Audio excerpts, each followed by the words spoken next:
Well, welcome. You have, Isn't this cozy? it's cozy. Well, I should explain, apparently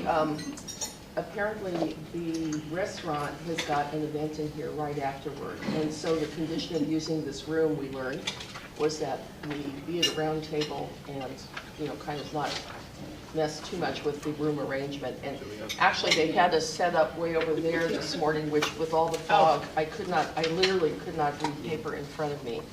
So, so I moved this over to the window. So anyway, hopefully we'll have a nice view, and if we have to use flip charts to block a little glare, we can. Or worst case, we could move back there again pretty quickly. So, yes, it is cozy, but you know, it actually seems quite appropriate to me for a council team building session. And you have the ground rules in front of you for today on the blue sheet. So I would ask you to observe those. This would be the time, and I would be one of those people who should also put their cell phone on mute, or stun, as I like to say. So if you have not done it yet. No, but I know how to do it. You had that problem last year. And I was thinking this morning that my academic background is in communication that had a social psych focus, or the psychology of how groups work together, the dynamics of how groups work together, make decisions, and change management. And I was thinking this morning how even one person changing in a group of 5 makes a big difference. It's really a whole different group dynamic. And so, Jill, with you coming on board, this seems like a really great time to sit down and think about how council wants to work together.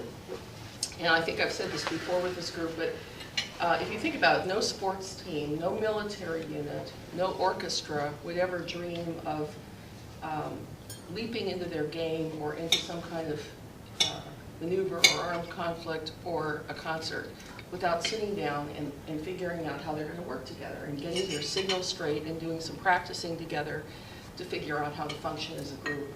So I think you might want to talk to the 49ers. Well, I can't help everybody there with the effectiveness of all of that.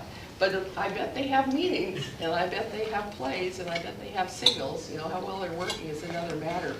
But I do think those things are very important. And so, and what I've also found, certainly over the years in the business environment, the worst time to try and figure out some processes and procedures for working together is when you're in the middle of a need to do it. You know, suddenly there's some kind of, and then, oh, well, we need a process for this, or what are our rules for this, or, you know, what have we decided we're going to do? And that's the worst time when everybody's a little fired up and, you know, has some investment in the outcome rather than sitting back and saying, well, let's just talk from a pure common sense point of view about how we're going to work together. So today's primary objective, or really there are 2 objectives. One is I see this as a kind of get off the treadmill of day-to-day business, low-key kind of way of starting to work together and figuring out how to do that effectively. And also to examine your operating protocols, which is this document, to see, just kind of look through, and again, when you're not in the heat of some kind of difference of opinion about it, to just look at what seems to make sense to you. Is there anything missing? Experienced council members will probably have some opinions about things that are more effective or less effective that are in here that they might want to tweak a bit.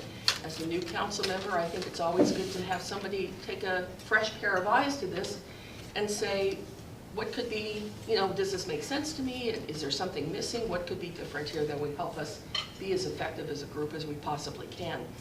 And when I talk about group effectiveness, I'm really not talking about how to get everybody to agree, because I think that's not the objective of government. I think good government does come from disagreement. I think you end up with more robust problem solving and often very much better outcomes. So I think the question is, what does the process look like along the way? Do you work effectively together with that disagreement, or do you injure, wound, and compete and all that kind of thing with each other? And I was also thinking of the example of, since I was just seeing well, 2 things. Went to a memorial service, but also a friend who's quite ill. And I was thinking about the team of doctors who are caring for that person. And I thought, you know, gee, if I were in that position, what would I want? I'd want my team of doctors to be on board together. I'd want them to figure out how to help me as much as they can and put me at the center of things. I would be probably really upset if I were in bed feeling terrible and watching them compete and, you know, try and figure out who's more senior and take pot shots at each other. You know, I would want that team on my side.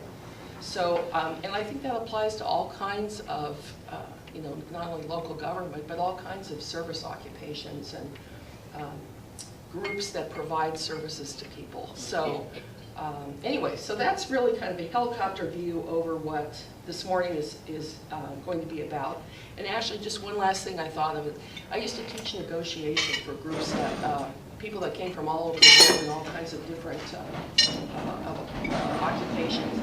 And it was fascinating to me that in the entire world, the only country where the expectation in business is you're going to come in and just sort of say your name, shake hands, sit down, and then you're going to hit it. You're going to start working right away. You're going to make decisions together. You know, you're going to think you're going to come to really robust outcomes.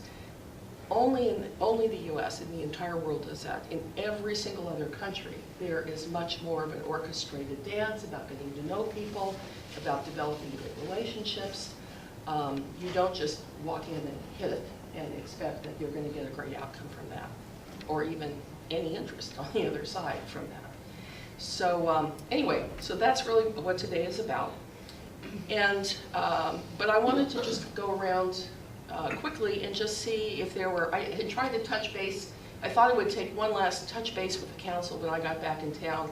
And after 3 calls with no success at being able to reach people to calendar something, I decided to talk to none of you at that point. I didn't really think there'd probably be a whole lot more to add, but and you know, you can bring up whatever you wish today. But I would like to just hear quickly, and starting with the council, any other desired outcomes for today that you want to leave here walking away saying, you know, here's what we did. So, right, Lincoln? Yep. We've been through this process with you. Well, I have, I think, twice. So it's good. I think a focus on the protocols is helpful. Ditto.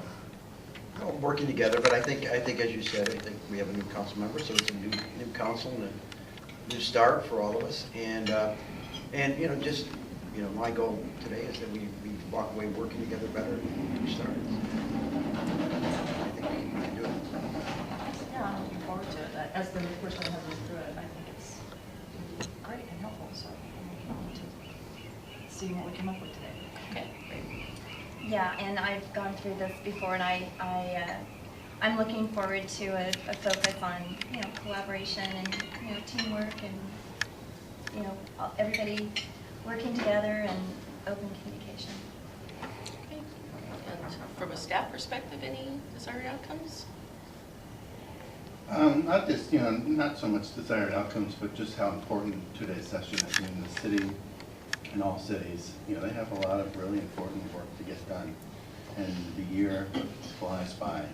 It may not always feel that way, but you know, the year really does fly by. And when you look at the 4 quarters of the year, and it's particularly this year, you know, where we have Measure O monies to prioritize, we'll have labor negotiations. You know, we've come off a 3-year contract with our employees. The budget in July. Our August break, and then you know, basically go into Halloween, Thanksgiving, and the holidays, and you're done. So there's a lot of real work to get done. Some of it is controversial and sensitive, but other stuff is routine and important, where the 5 council members traditionally stand together and move projects forward. A lot of capital projects fall into that category. So.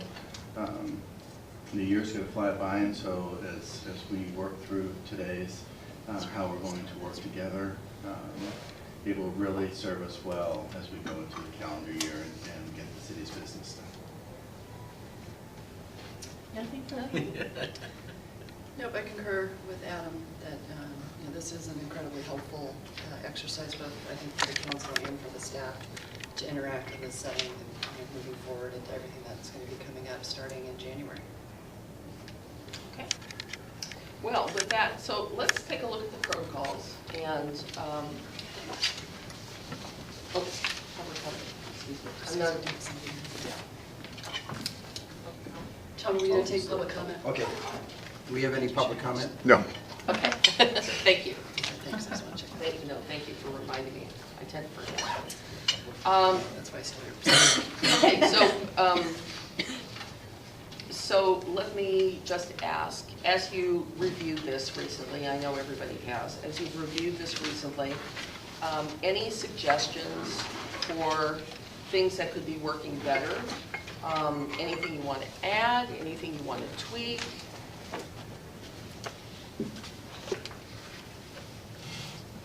Well, I did have just one question. Sure. I was reviewing this. I think our last session, we had a separate page, and I think that was the part where, remember we had the timeout kind of thing, and that's not reflected in here. I don't know if that's Okay. incorporated what we do, and that's in this revised session summary. And we had issues on, let's see, we said, if there's a slip in behavior and the mayor doesn't catch it, we have the off track, that type of thing. Now, are we considering that part of the protocols, or is that something on the section? I don't know, I haven't- we had this whole couple of page thing. Yeah, It's exactly. not in the protocols. I don't know if we just, this was kind of a discussion point, or it's part of our operating procedure. I guess. Well, So, I think you can have your protocols say anything you want. Right now, I'm doing a lot of this kind of work with other councils, and there are other councils that have more detailed protocols than this as well. Absolutely. So I would say if there are specific items that you think really belong in the protocols, right, Adam? I don't see any reason why council couldn't put those in there. No, they're your protocols. So. Yeah. Absolutely. Well, and then, I'm open to it. It's kind of something that we could have an informal agreement on. It was just this issue about if there was slips in behavior, how a council member can bring it to the mayor's attention, what the mayor does with it. Well, I think that's a good thing to bring up because we are human, right? And we will, even with good intentions and having thought this through, there will be times when we will slip. So, how do we deal with slips? So you're saying in a case, Tom, I think last time we talked about if the mayor misses it for any reason.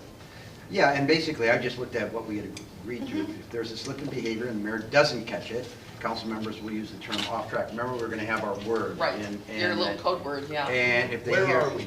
No, unfortunately, I don't think it's passed out. I went through our material from last time because I had thought about this. I didn't see it in the protocols, so I decided to. I knew we had done this, and I knew it was written, and so there was a piece of paper called City Council Workshop, February 2nd, 2013. And then we talked about it. And, most of it reiterates what we've done before, but there were a few clarifications and such, and particularly this one issue. And again, it's something we could do, have it in our protocols, and we could do it informally. We didn't use it, by the way. So One of the sharing things them? we only Yeah. used it a couple of times. Well, let me see if we can get that Yeah. copy. okay.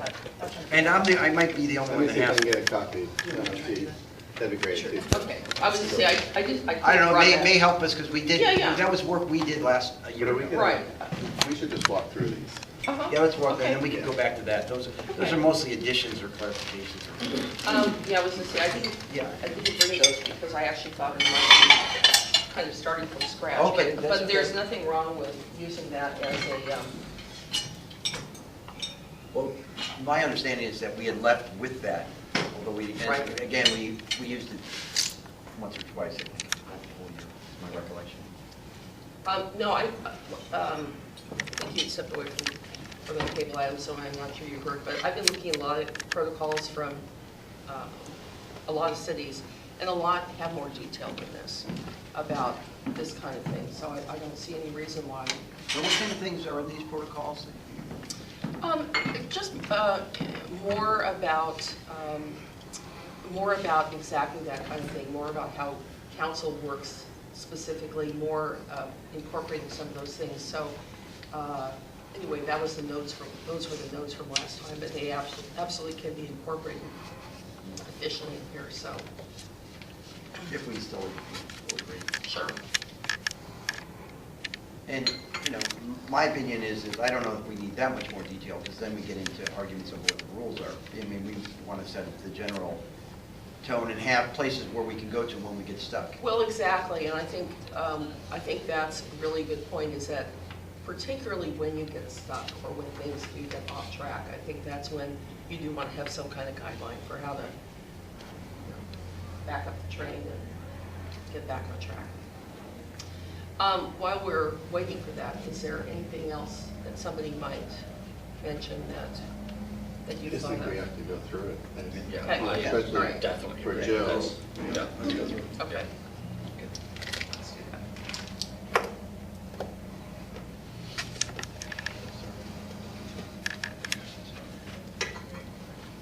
I think they want you to walk through it. Okay. Share. Can we have a, Oh, can we just have a couple minutes to read through it? Okay. Even though I've read through it before. but- Okay. When you said walk through, I thought we were waiting on the document on this. Okay. No, I think that's a separate, That- I that's think kind of an I think adjunct. that'll be at the end. At the end, and pick up whatever we might, but that, Okay, all right. that's not necessary to this. Okay, well, let's, We just want to make sure everyone's still in agreement with Yeah. what's What's here, in each one okay. of these sections. And I think, Tom, the document you had was dated 2013. Yeah, you're right, so it's a little. This is the latest document we're working from. Although, yeah, okay, and we can, I just use point of reference, we didn't incorporate all, I although I understand. thought we left with that idea, but, okay. Let's see if there's any value in it when we get in, if not, yeah, we'll pass it okay, by. so Absolutely. give folks a couple of minutes to review this again.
Ready to start taking a look? So let's just take one section at a time. So let's look at section 8, placing items on the agenda. So make sure this still sounds right, it makes sense, it's working pretty well. So I have a comment about the first bullet, following each council meeting, preferably within 1 to 3 days. The city manager will meet with the mayor and the vice mayor to set the agenda for the next 2 upcoming regularly scheduled city council meetings. So I know that right now, because I had raised this in prior years, that we have a page of projected future, agenda items with a kind of a guesstimate on where those items will land. It would help, I think, tremendously if we could, after the mayor and vice mayor meet, if a simple bulleted list of the agenda items for the next meeting that are more than likely going to be on there could be distributed to council, just to give us a heads up. And the reason why is because the future agenda list that we currently have often changes, and that's fine. It's just helpful to get more than a, 3 or 4 day notice of what's going to be on the agenda. Because right now, I usually get my packet on, Friday afternoon. It's usually released on, Friday, and I pick it up on Friday afternoon after work, and that only gives me Saturday and Sunday, and that's when staff is, they're not available for questions. And that just gives me Monday and then Tuesday. So it's just a 4-day window, to prepare and to come up to speed. And because I don't sit on the committees, I don't have the history necessarily of all of the, the different issues. And so that would help tremendously just to kind of do a little bullet list of this is what we're talking about as the agenda. With the caveat that I understand it may not, be the final agenda. Adam, you have I mean, that sounds reasonable. Now, one thing, if you go down some bullet points, we'll include projected future items for consideration on a 3-month. And this would be, so there's some of that, so we try to, but it does change, and I agree. And the 3-month projection is more fluid than the 2 weeks. So any issue, I mean, the only thing I would say is, and I think that's a good suggestion, the only thing is, it doesn't always work out that we meet 1 to 3 days. It depends on the meeting and that kind of thing. Would you say that's the only problem about committing, that it's always going to happen in that time? Yeah, because sometimes schedules are difficult, but I think we could say we could give a bullet point after we have the meeting. For the most part, we were meeting on the Thursday after the council meeting. That's our schedule. At 10 o'clock, and so we just need to work with Jill. I know that the city committee has changed to Tom and Jill, to find the time. The problem where that had challenges with Ray and Tom was that either BAC or hospitality met on Thursdays, and then the Marine Managers Association met on Thursday. So on the occasion we had to find another time. But I think for the most part we're able to meet on that Thursday. So Jill, that would be just to describe what happened. So we have a council meeting, direction and action takes place. Then the Wednesday afternoon, the senior management team meets, goes over what happened at that council meeting, what direction was given. We then forecast the next meeting and the meeting after at our staff meeting, and then I sit down with Debbie and Mary and the mayor and the vice mayor on Thursday. We set the agenda, and then by the next Monday, staff reports are for me for review. They may go back to staff, for additions or changes. The city attorney, the finance director, all have to review it. And then on Wednesday, the production starts, and then on Thursday we try to have it posted. And in some cases, we don't meet Thursday, and it comes out Friday morning. But that's kind of the machine, that moves forward. So that's why that Thursday meeting is important, so the rest of the machine then could get everything prepared. But I don't have any. I mean, I think for the most part, when you look at that 3-month, the next 2 meetings, or the next meeting is usually pretty well defined already. Not a whole lot of changes. So it's, if the committee makes some modifications to it, or staff does, I have no problem.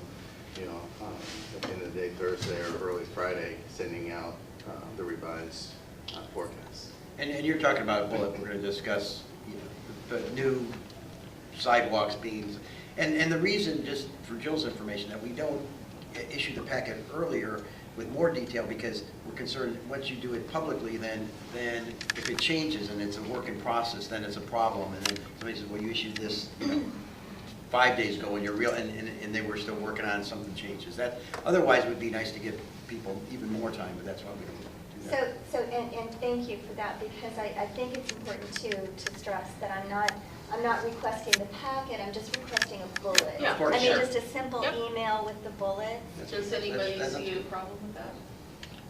No, but our agenda is, I don't go through the computer on that. I pick up the copy. Sure. And it's available starting Friday, but even then, it is accessible on Saturday and Sunday to pick it up. I usually like to pick it up Friday, but if I don't, it's Saturday. And I have my Sunday Yeah, to really do my homework. yeah. And then if I have any questions, I ask them Monday and Tuesday. Well, I think City everybody manager. has to kind of figure This out. is a little bit, what but this works is a week for them. ahead of time, just trying to. And I think this is fair because I think one of the points we're gonna have is that we should all be prepared when we come to council meetings, and that's really helps be prepared, so that's a good point. You know, we do have future agenda items as this rolling list, right? And so I think, to Linda's point, yes, you're going to see what in the previous packet was as forecast to be on the next council agenda. But after the agenda setting meeting, that may have changed. And you're saying, right, you don't get to see that until the packet goes out a week later. So if the agenda setting committee has changed how the forecast for the next agenda, I think it's only reasonable that that comes out ahead of time of the packet. So- It's a request I think I've made every year I've been on this council. Well, why don't, yeah, no, it's okay, go ahead. Can we just email it out? Do the agenda setting? Yeah, that's what I think we've I think agreed to. that's So what we've all agreed. I'm very happy to have consensus on this because I've asked for this every year and this is the first time. Yeah, I I'm don't thrilled. recall that. I recall the discussion that we put on here that we would forecast out. So I don't remember in this setting that we asked that. Well, But in it any was case, well, it's a new Yeah. world. yeah, it's new, but I do remember when Carolyn Ford was on the council, Adam, we met with you and separately and expressed this request. I didn't even know Carolyn Ford, so that's been a while. So anyway, let's see if we can stick to today. Fair enough. This is And I'm talking about Today is the setting. present. yeah. Yeah, I think one of the things that I don't even know why bullet points here, because it's just never happened, at least in my experience last year as mayor, is the second bullet point. If a council member wants to put an item on the agenda, she goes to the mayor, and then if the mayor disagrees, I mean, I think I said at this occasion last time, that is a negative construct, you know, and it's never happened. Nobody's come to me directly, really, occasionally, to do that. Because what happens is we always have at a regular city council meeting a future agenda items topic. And if people want things put on the agenda, it's now evolved into a pattern to do that then. I mean, Linda's very good at that, in wanting to list the agenda items. So then you've got something for the agenda setting committee to go into. This process of going to the mayor, and if the mayor disagrees, then they bring it up. That's not what happens. It's just not what happens. Could we say it positively, and again, I'm just throwing that out there. Could we have that say that if somebody wants it on the agenda, it goes to the city manager, and the city manager will bring it up at the agenda setting meeting? One of the reasons is the city manager he kind of gets these things together and brings it together, so that would seem to be a better way. The mayor usually is not taking the information and collecting it. It usually goes to the city manager and controls kind of what's on future agenda. I think to Ray's point, though, traditionally, it's raised at the council meeting. Okay. So I see. I think what you might be suggesting there is between the council meetings, if something comes up that wasn't, we didn't remember, or, we were distracted or whatever, or it's new, then I think that it probably should go to the mayor and the city manager, because ultimately the mayor sets the agenda, That's fine, with the agenda setting committee. But, but the disagrees, I agree. It should be considered at the agenda setting committee meeting, right? I guess. Yeah, I mean, there's More two of a different positive way. things. I mean, the public, anyone can send an email to me saying, we'd like you to consider this on a future agenda. And so I don't think that should prohibit any of the council members. So if you want it just to be the manager, that's also fine. You guys make that decision. The real issue is when it's a special meeting, when someone requests, this item is urgent and we need to have a special meeting, and, so, the city manager is going to work with the mayor and the vice mayor to look at scheduling a special meeting if in fact the mayor and the vice mayor agree that it's just, that this, we should have a special meeting. So I mean, for that first bullet point, it really doesn't matter. It doesn't happen often, if at all. outside of the regular meeting for regular agenda items. People usually bring those up at that time, including the public. But whatever your preference is. Can I jump in on that also? You know, under the Brown Act, part of the reason for this convolution process is to make sure that we comply with the Brown Act and are open and public and, you know, transparent in what's coming up on your agenda. So that, I recall that evolution of that language to say that it's brought up at future agenda setting meeting, the future agenda item on the council's agenda, and then brought back to the agenda setting committee to kind of work out when it goes in. So that avoids another council member talks to somebody who's on the agenda setting committee, and then the agenda setting committee talks about it, which is problematic. But then These bullet points should reflect what we do. And this is not what we do. But also to your point, Mary, but then you're saying this doesn't comply with the law, or is it? No, not necessarily. I mean, if somebody just says to the mayor, hey, put this on the agenda, he works with Adam to. Yeah, because there's not more than two discussing. Right. Well, that was part of the reason I was suggesting this. So I don't have a problem with it either way. I think I agree with this thing if the mayor disagrees, because it gives, it's the extent that it should be discussed at the agenda setting meeting and decided whether it goes on or not. You see, the presumption No, is... that's not technically how it's supposed to work. Technically, if somebody who's not on the agenda setting committee wants something on the agenda, they go to the mayor. If the mayor agrees, it gets put in the hopper of where to go on the agenda, what date.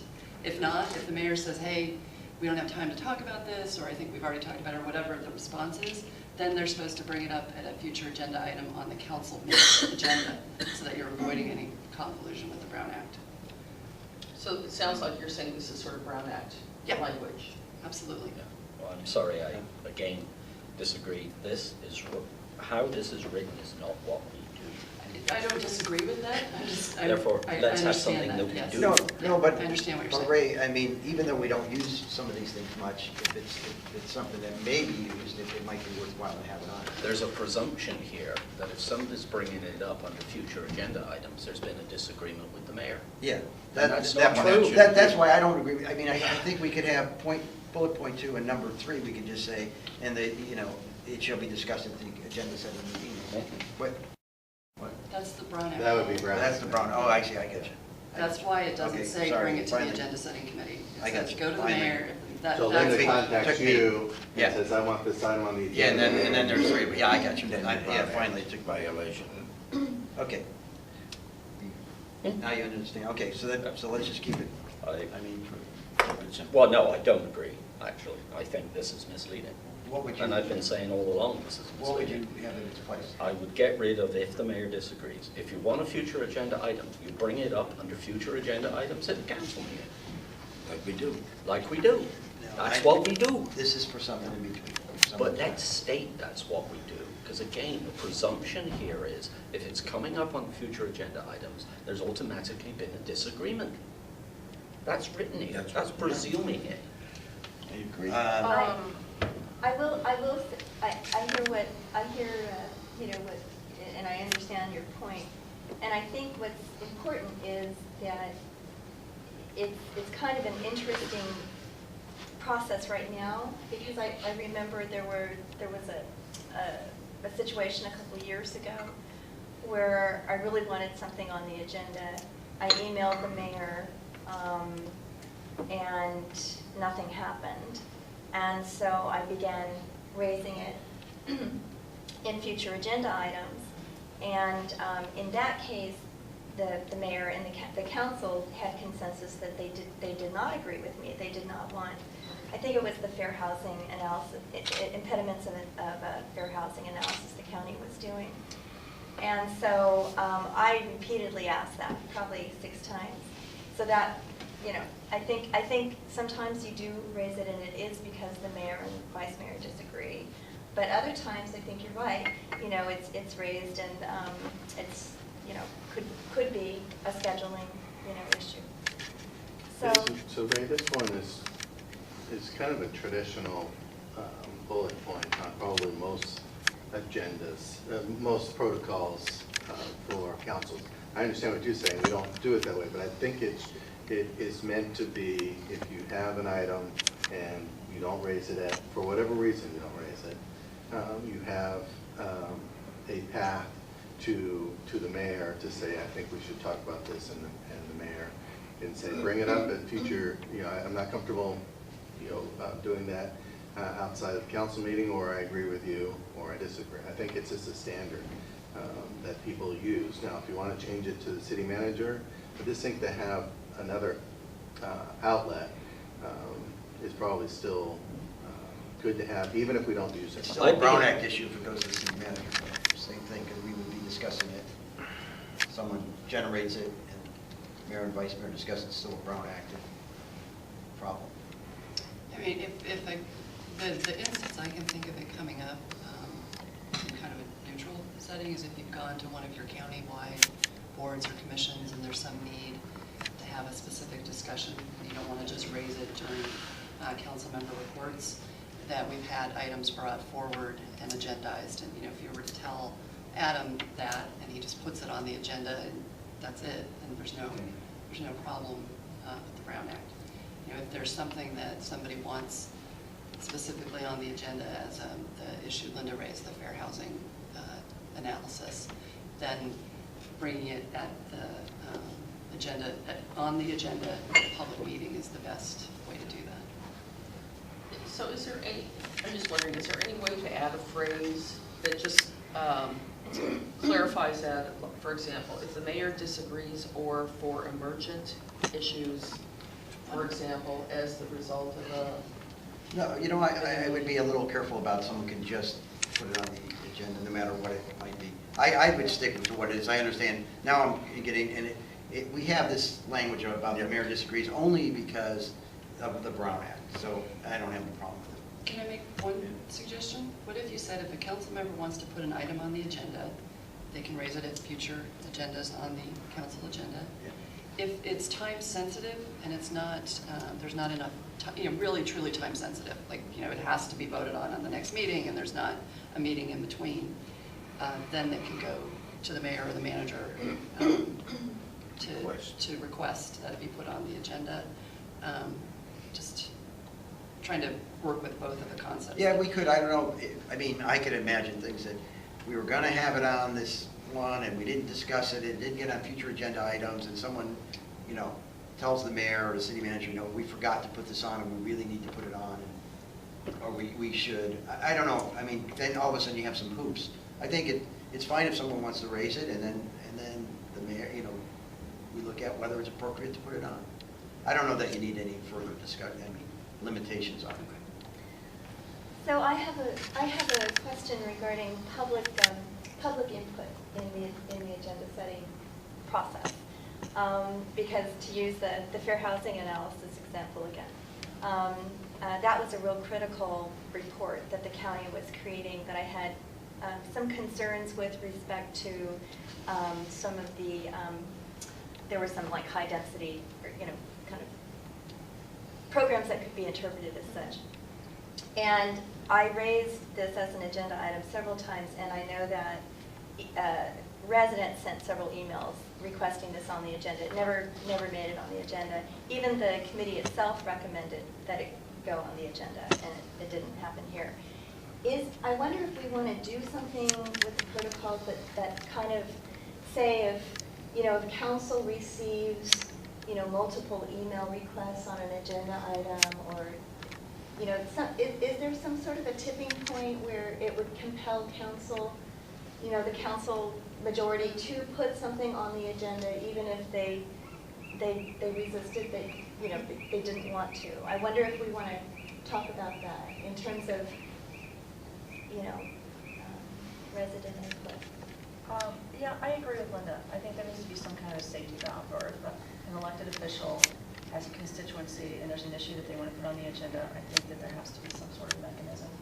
Well, there is. I mean, there's future agenda items. There's also And you have a public discussion, and you have comment people on send it. emails on it, or come up at future agenda items, and you discuss it. And but I mean, to have something where you have extra emails, I mean, then Those are you setups. I mean, it just doesn't make. I mean, we have a process now. We have future agenda items. It's on every schedule, and if people want to come, council member can raise it. As Adam said, members of the public can raise it. And if you have people, they can send emails about it. They can show up. It's like anything else. It's like any other thing we decide on. When we put it on the agenda, it's like every other decision we make. I think what the important point, a really important component of what you just said is, we routinely have a future agenda items on the council agenda. That's what it's for. It's written here as if that is only used under situations where there's a disagreement, and I think that's not right. Future agenda items should be the second bullet point. So you're If you saying- want to put an item on the agenda, you use the future agenda items section of the council meeting to do So so. maybe that's another way of, maybe that's a separate bullet It that should be the says. second No, bullet. see, it's already on here, it's just that it's lower. I think Yes. Ray's saying, that's the way Move we it up. started, that's our general procedure, and the other Right. one, we keep it as the exception. Right, our general procedure is you use future agenda items, and that's where there's public comment to actually discuss it. It's always on our agenda, apart from some special Well, meetings. and then that, And there's this then- thing where people, without public comment, say, why don't you put this on the Right, agenda? and so it's regularly scheduled meeting, it's a notice meeting, it's always an item on the agenda. And so with ample public comment, if someone wants to come and talk about a future agenda item, there it is on every council meeting. So I think the problem then is that that bullet says by consensus or majority vote. If it just said an item can be put on a future city council agenda. Well, we have to vote on it. I disagree. I mean, It's it's gotta really our be time, subject to a vote. if you look at even, it's really important about how we manage our calendar. It's got to be subject to a vote. And It's then- got to be a vote, yeah. And actually, just one ancillary thing I might add is that I think one of the most kind of negative patterns councils can get into, really any kind of group of councils can get into around agendas, if they stack the agendas, and they're too full, and then there starts to be a pattern of, well, we never get through our agenda, and we never We've done finish that things. before. And people are often very ambitious about what they think they can get through. And, so anyway, managing the agendas and what's on them and how much and how long and when, and it's a tricky thing to do. And I think it's working to a certain degree when the public, comes to the meeting or writes emails or both. When we look at the tour buses, that was the public really coming out and saying we got to deal with it. With our bikes, people coming out, and we had the bike and ped workshop, and then public had their own workshop in addition to what the bike and ped did. And then the most recent one where we called a special meeting because the public asked to have a special meeting on the ferry landing. So I think that the agenda setting committee kind of has that responsibility. I forward those emails to you that I receive and to the whole council, and you folks have the opportunity to share at the council meeting. I think we need to bring this item forward, and if there's consensus, then the agenda setting committee moves with it.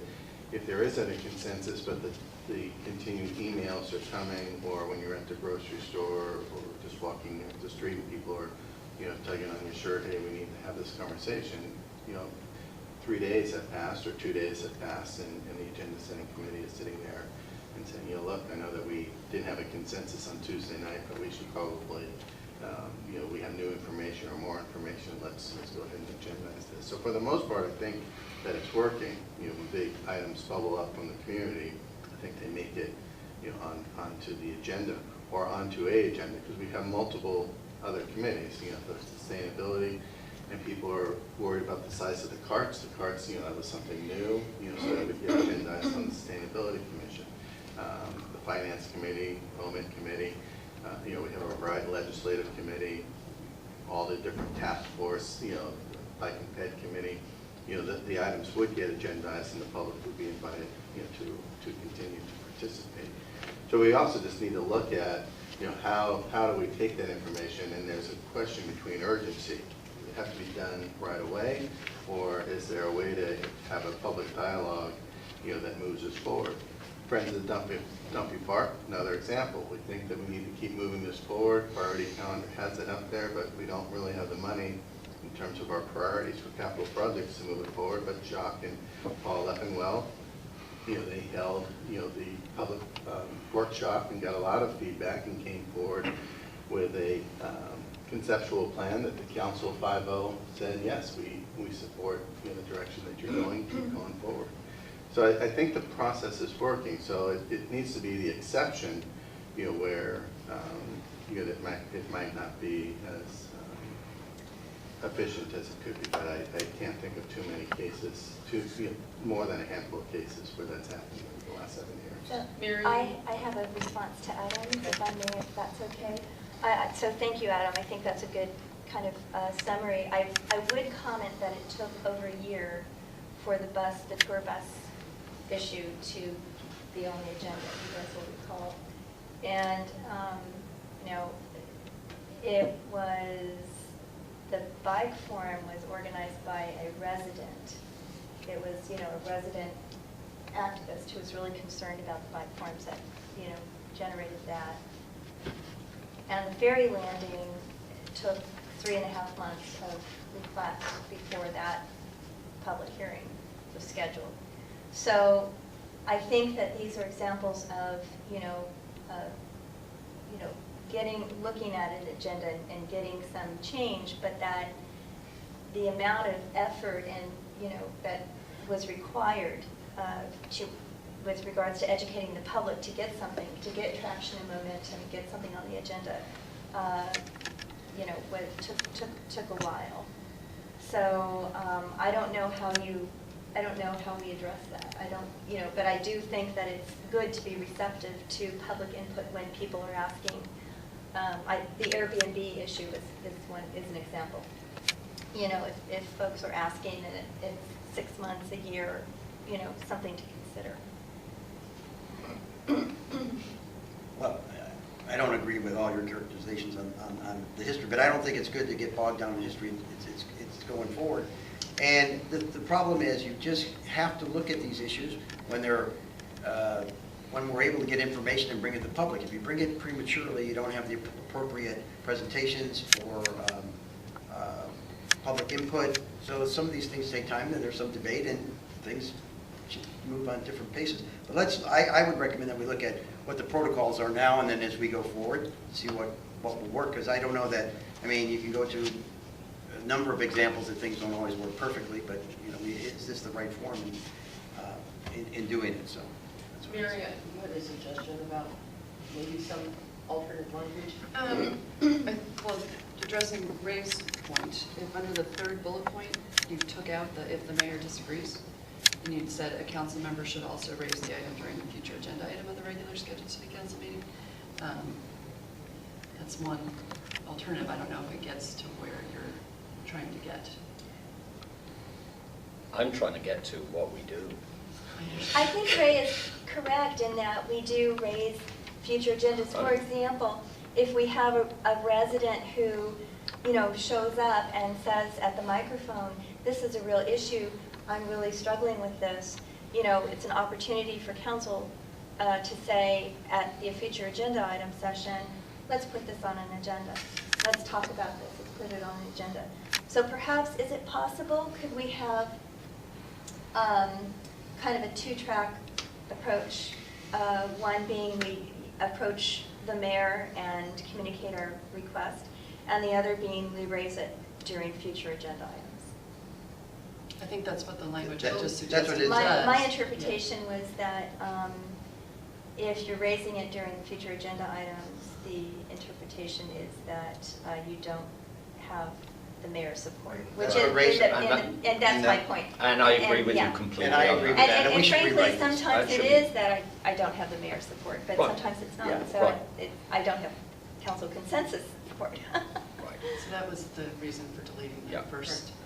Well, Sure. but I think we should rewrite it, though, to say the first way you raise it is by future agenda items. Correct. And it's exceptional, in other circumstances, they can go to the mayor. I mean, and in the end, this says this, it's all there, except that it's in the wrong order, and it makes it look like our process is something different. I agree with Linda. So I think we're onto something, we're Yeah. finally. It's the same thing, though. I think we're just codifying what we actually do. Yeah. Okay, so. let's Future capture agenda it. items is the place to raise it.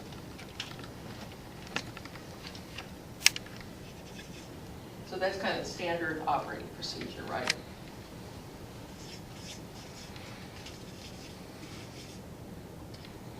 So So bullet point number 3 becomes bullet point number 2. You take out the parenthetical, or if the mayor Yeah. disagrees. Yeah. A council member may raise the item during, that all stays. Or the public, and then we. And the that's- public that's is just- later. these No, are- it's these later, are- okay. Yeah, well, and these Okay, are your this- protocols. Yeah, all right, I got you. That's always on the agenda. Second to the last. Second to last, if the member, yeah, okay.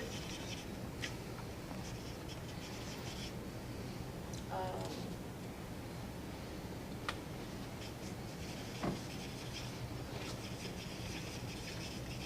So Mary, you want to just say that one more time? So I think current bullet point number 3 becomes bullet point number 2.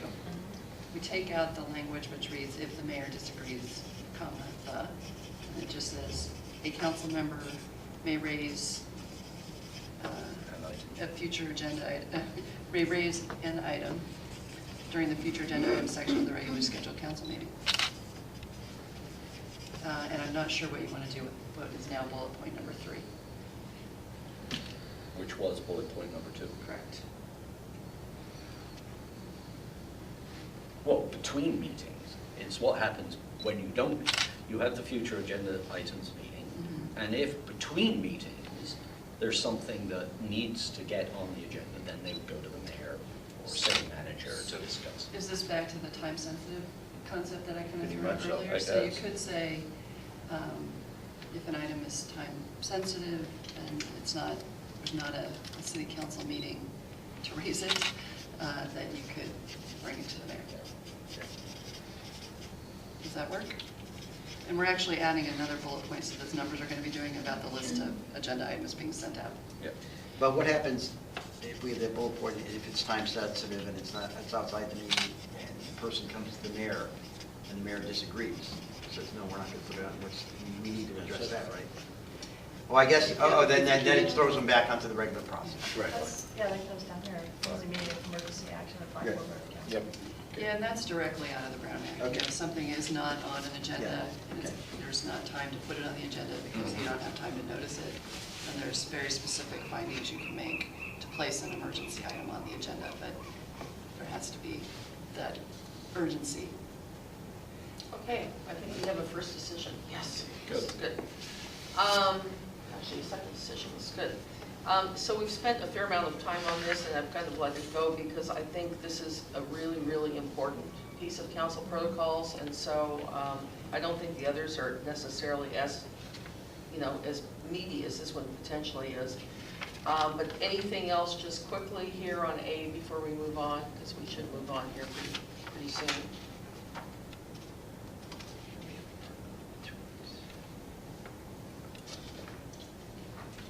Okay, going on, let's go to B.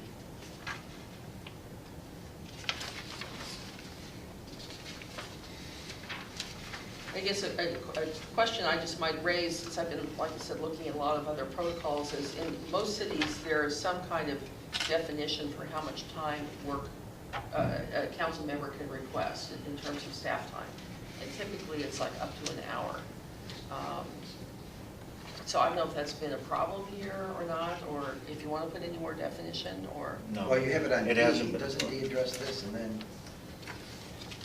I mean, we say for request for information, and otherwise, it's hard to, I mean, I would say it's interesting, but an hour, it's hard to know what an hour is. Well, that's why a city manager typically says, here's what we can do in an hour.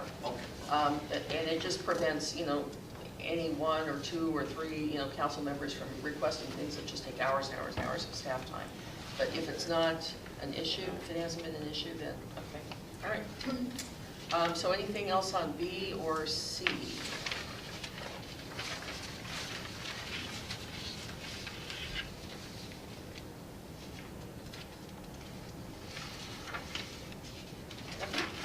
Okay, let's take a look at D. And the only thing that I would add on that first bullet, and I still support routine requests, can go directly to staff. And it should be, staff should be department head or division manager, or the captain, someone that's on the senior management team. So I'll send you guys a list of the senior management team so everyone knows who's on that list. So like Lieutenant Skoog is on the management team. Andy Davidson, who's the city engineer, is on that's on that list.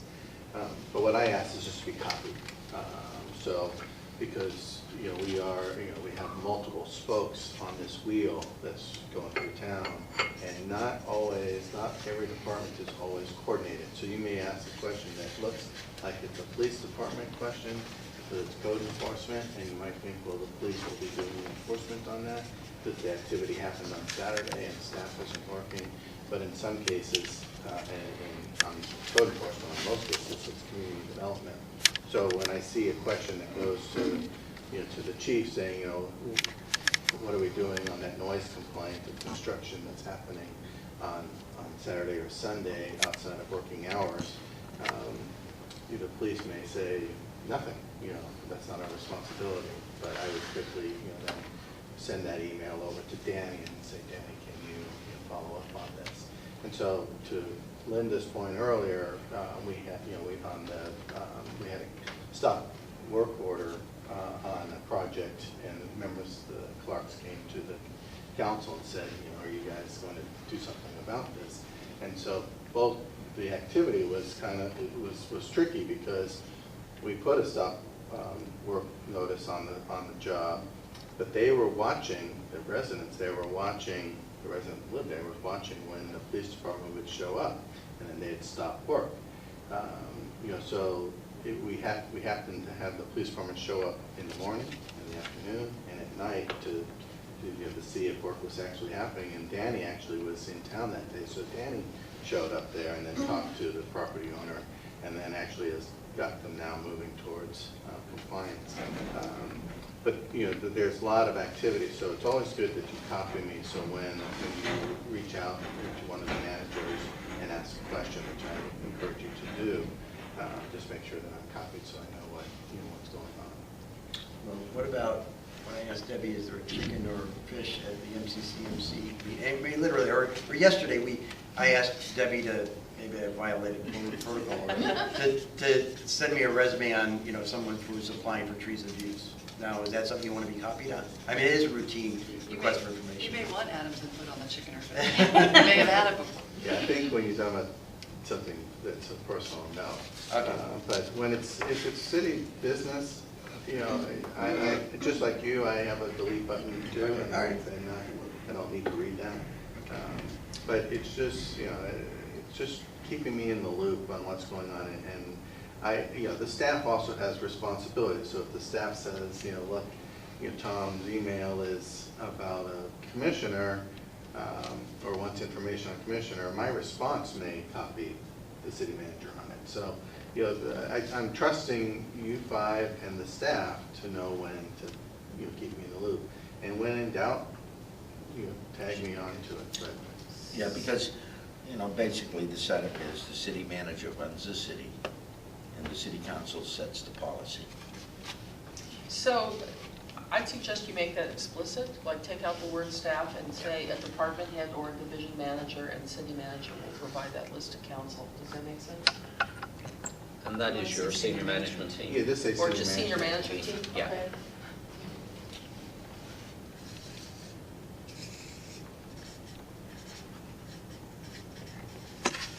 And run through, who is that now?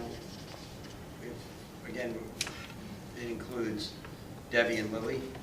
Lily's not on it yet. So we have to ask you before we ask her.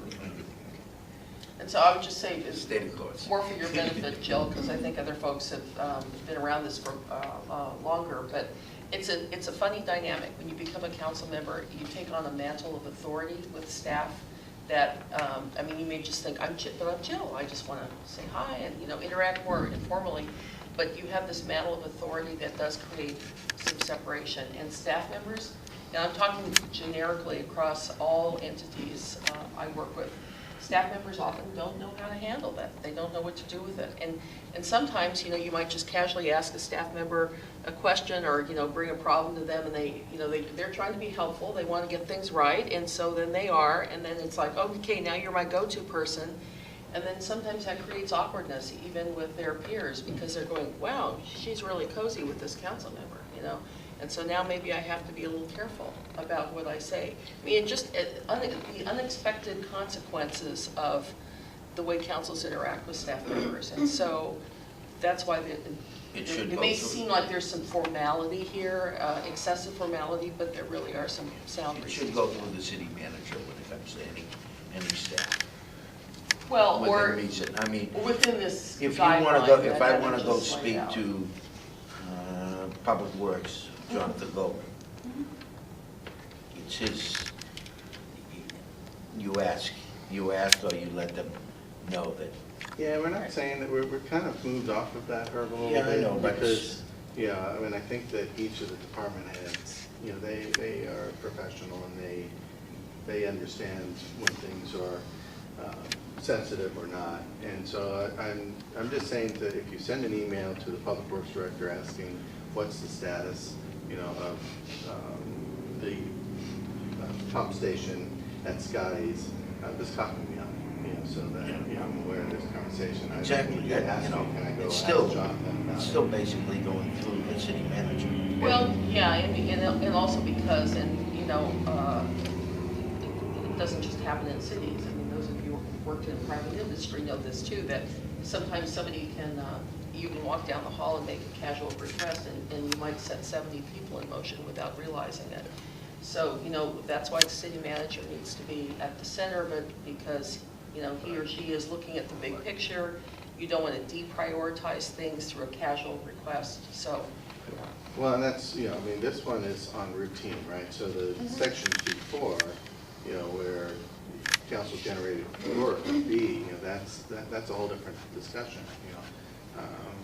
You know, and that usually happens at the council meetings where we want staff to spend their time working on, you know, this report or bringing forward more information. And then the staff would respond back, yes, that's reasonable and we can do that, or that will take a considerable amount of time and we'll need to reprioritize some of the other priority calendar items. You know, we've had an interesting conversation on the short-term rental situation because it's not a priority calendar item, but it's a new item that has bubbled up, you know, in the last 6 months that has taken a lot of staff time. So Danny, being new, said, would this be an example where you take back the priority calendar and say, we need to take something off and put this on? I go, that's, you know, it's a good point.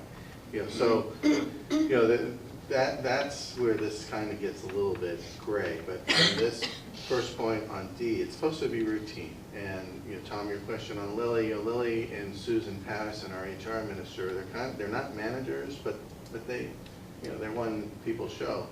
I'm just protecting Lily a little bit because right now we're in between. You know, she's working with Danny and we're sliding things back into community development where things belong because they're gearing up to restaff that department with 2 new associate planners to take over in the new year. And so we're kind of looking at where Lily's role is on this. She works closely with Debbie with the city clerk's responsibilities, and she works closely with Charlie in terms of staffing the BAC. You know, so right now, if there's a routine question, it doesn't mean, you know, so let's say it's housing element. I would direct it to Danny and copy Lily and myself on it because it probably will trickle right to Lily. Lily respond to this because she's the key staff person. It's kind of like a public works project where Andy Davidson is responsible or Lauren's responsible. You're still going to, you can either go right through Jonathan to them or you're going to go through them and copy Jonathan on your email. So, you know, when in doubt, ask me who should I talk to. And when it's routine, you know, then just copy the people that you think, you know, would also want to know or may have something to contribute to the answer. Now, on your example of Lily, which, you know, by the way, point 3, we're going to have to go bullet point 3, we're going to have to look at because she's, but, so we start with Danny, and she's reporting to Danny now? She's kind of reporting to 4 people right now, and you can throw Mary in the loop there as well. So, Yeah. but let's say whoever, so I have to ask 4 people and say, Lily, what about this particular question? We know Lily's the one that knows everything about that. And then she answers, and you have a response. Do we have to say, and then Adam, can you have Lily respond? I mean, when do we get off the loop and when can we talk to them directly? I mean, and that kind of thing. It's a little confusing because sometimes I mean, sometimes it escalates. Sometimes you have a question, and you go, well, would you mind, maybe my response would you mind taking a look at whether this happens? Some work involved. I mean, so these things are not real simple at times.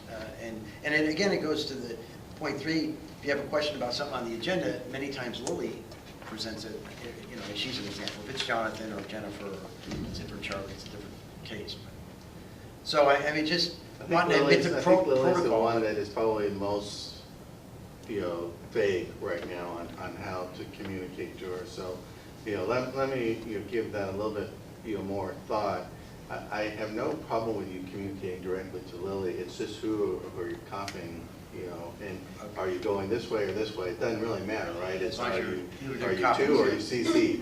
We get emails and we just open. So you want to, that's the main thing. You're not somewhere. You're just make sure that our managers and you are informed when there's a communication. So you can jump in if you think it's important. Because what you may think is routine, they may think is creating work, and say, wait a second, let's hold off on this. Let's agendize this for your task force or your committee or whatever, and have that discussion there.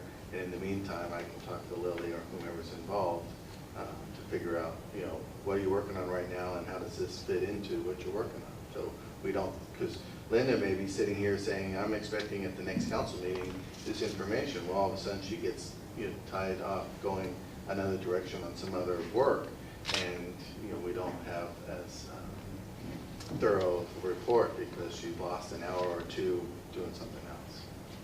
Yeah, I would never set that as city staff. I mean, No, I'm saying your example, the example is that we have an agenda packet that says this report is coming forward, and you're expecting to have a thorough report when it comes to the council meeting. But Tom has asked Lily, which he feels is routine, can you provide me this information? I need some backup information. Well, that backup information may be in boxes that haven't been scanned up at fire station number 2. And we got to go up there and dig it out, and it's a routine document. It's just kind of like what you just pulled out earlier. But what you pulled out earlier, we didn't have it in the packet, so we had to spend a little bit of time to reproduce it. Actually, that raises an interesting point. I'm not sure where it falls in our protocol, but it speaks to getting.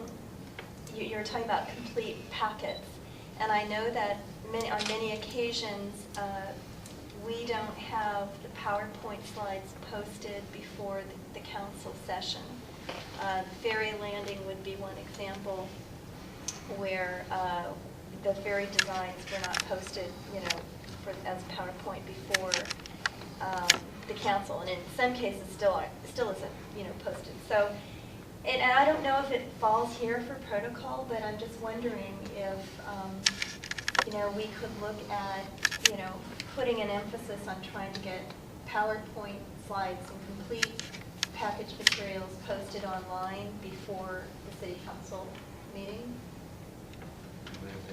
Well, I think I think that has been the consensus before, and always is. It's just staff trying to get that material ready by the time packet happens. If they don't have it ready, sometimes it's come as late mail, sometimes it has been posted the day before, and sometimes it's posted the day of. It's just as quickly as obviously the primary focus is getting the staff report posted, and then the PowerPoint comes as a secondary exercise. In some cases, staff has the discretion to do that. And someone like Charlie, that 90% of his time is at the desk, he has the ability to do that. Someone like, Jonathan or Jennifer, they don't necessarily have that amount of time at their desk. Jennifer has a lot of community meetings. Danny, he's got a packet every week because he's got council packet on every other week, and planning commission on every off week, and then HLB on top of that, and trees and views. So when you're looking at all the machines of putting packets together, and then every single commission and committee that's following the Brown Act also has to post their information 72 hours in advance. It's not necessary that we can always make that happen, but we know that that's the wishes of the council, and staff understands that, and that's what we drive to accomplish. But it doesn't always happen.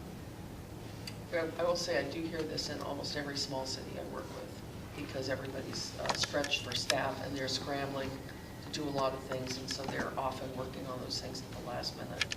Right up until time Right. that it's going to be printed. Right, right. In larger places where there's a bigger amount of staff, it's more possible to do that usually.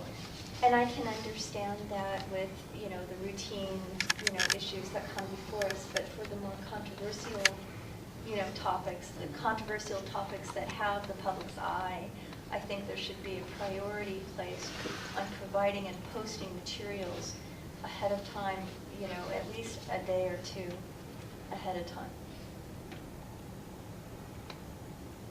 I think generally everybody agrees with that, It's just whether it can always happen. Yeah, but I guess, is it something we could include, kind of raise the bar in terms of, providing staff direction that this will happen, that they will at least 1 or 2 days beforehand, they will post, key major, agenda item materials online for public review. I think it's just hard for the public sometimes, especially with the controversial topics like the ferry landing, to walk into council and see a PowerPoint slide that hasn't been posted before. And, I just think we need to give the public more. It's a catch-22, so the way that, so if that was the direction, that staff will, you shall make this happen, then staff would then say, then the item has to be delayed 2 weeks because we're not ready. So that's kind of the catch here, is that is the item need to get to the council and it's urgent, it's a priority, as you're suggesting, then something has to give, and either we give you everything that we can get to you in a timely fashion for that meeting to happen, and then fill the rest of those days working on it to get the PowerPoint presentation up and going, or do we push it out 2 weeks and extend the amount of time staff has to work on it? So that's kind of the catch you end up. What do you have? And Adam, I'm sorry, Go ahead. Adam, that's also true when you have something coming from another entity. If the bridge Yeah. district's presenting So with that's the gonna PowerPoint, we only have so much control over the timing, so it would mean that you might have to wait to get it on the agenda because we don't have it from them yet. And sometimes we have meetings on occasions where it's once a week, all right? So a meeting ends on a Tuesday night, and the packet has to be out that Thursday or Friday. There is no time. I think it's particularly difficult when you've got outside people, Definitely. because you sometimes you just can't force people to phony up with a presentation until the last minute, from the outside, unless you keep delaying it. And sometimes, so I can see it's a catch-22. Well, I think the first step is communicating to the outside entity what our desires are, that they provide us with the materials beforehand. I'm not clear that, what the time frame has been or what the specific quests have been, just come and give a presentation, because I know in the example of the ferry landing, they are more than a few times have been put under special presentations, not city business on the agenda. So they're a special presentation. So anyway, I just wanted to put it on the table for, discussion and review. Yeah, well, and I think what I'm hearing is that there's no disagreement about the desirability of doing that, and when possible would, but, then there's this trade-off between time, so. Sorry. No, go ahead. I think when we have an outside entity coming and presenting, and they have their own, reason for coming, that it's okay to tell them, we need your, whatever PowerPoint presentation, we need it by Friday, prior to Tuesday when you're going to present. And there's always going to be exceptions, but if they're putting that on their schedule and they're rearranging everything to come for that day, then they're incentivized to get it to us so that that stays on the agenda for that day. And if there's a problem, if we don't get it. I was just going to say maybe and maybe not. So I work with some JPAs, and when you do have other folks coming in, you can request, you can, if you're paying them, you know, like a consulting firm or something, you can certainly make that part of what they need to do. But if they're not, if there's some other governmental agency or whatever, they may or they may not. And you don't really have leverage necessarily with them, so. I think to Jill's point, it's a good one, is that we're asking. We need to ask, and we need to, you know, document that request and include that time frame. And I think that is something that is a change from I'm not sure, I think it is. I think the goal, but I just want to, I think the goal is to have all the materials posted for everything, because, you know, it's very, with our schedules, it depends on who. Some people, the ferry's the most important thing, and that somebody else, it might be the appeal that they have on there. I mean, everybody has, and actually, everything's extremely important on our agenda. There's not that much other than, you know, and so, and I think the goal is to have all materials posted on time in every instance. I think that's just our goal. that was my request, and that was my first request. And I gave the ferry landing as an example of a controversial topic that is especially caught the public's eye.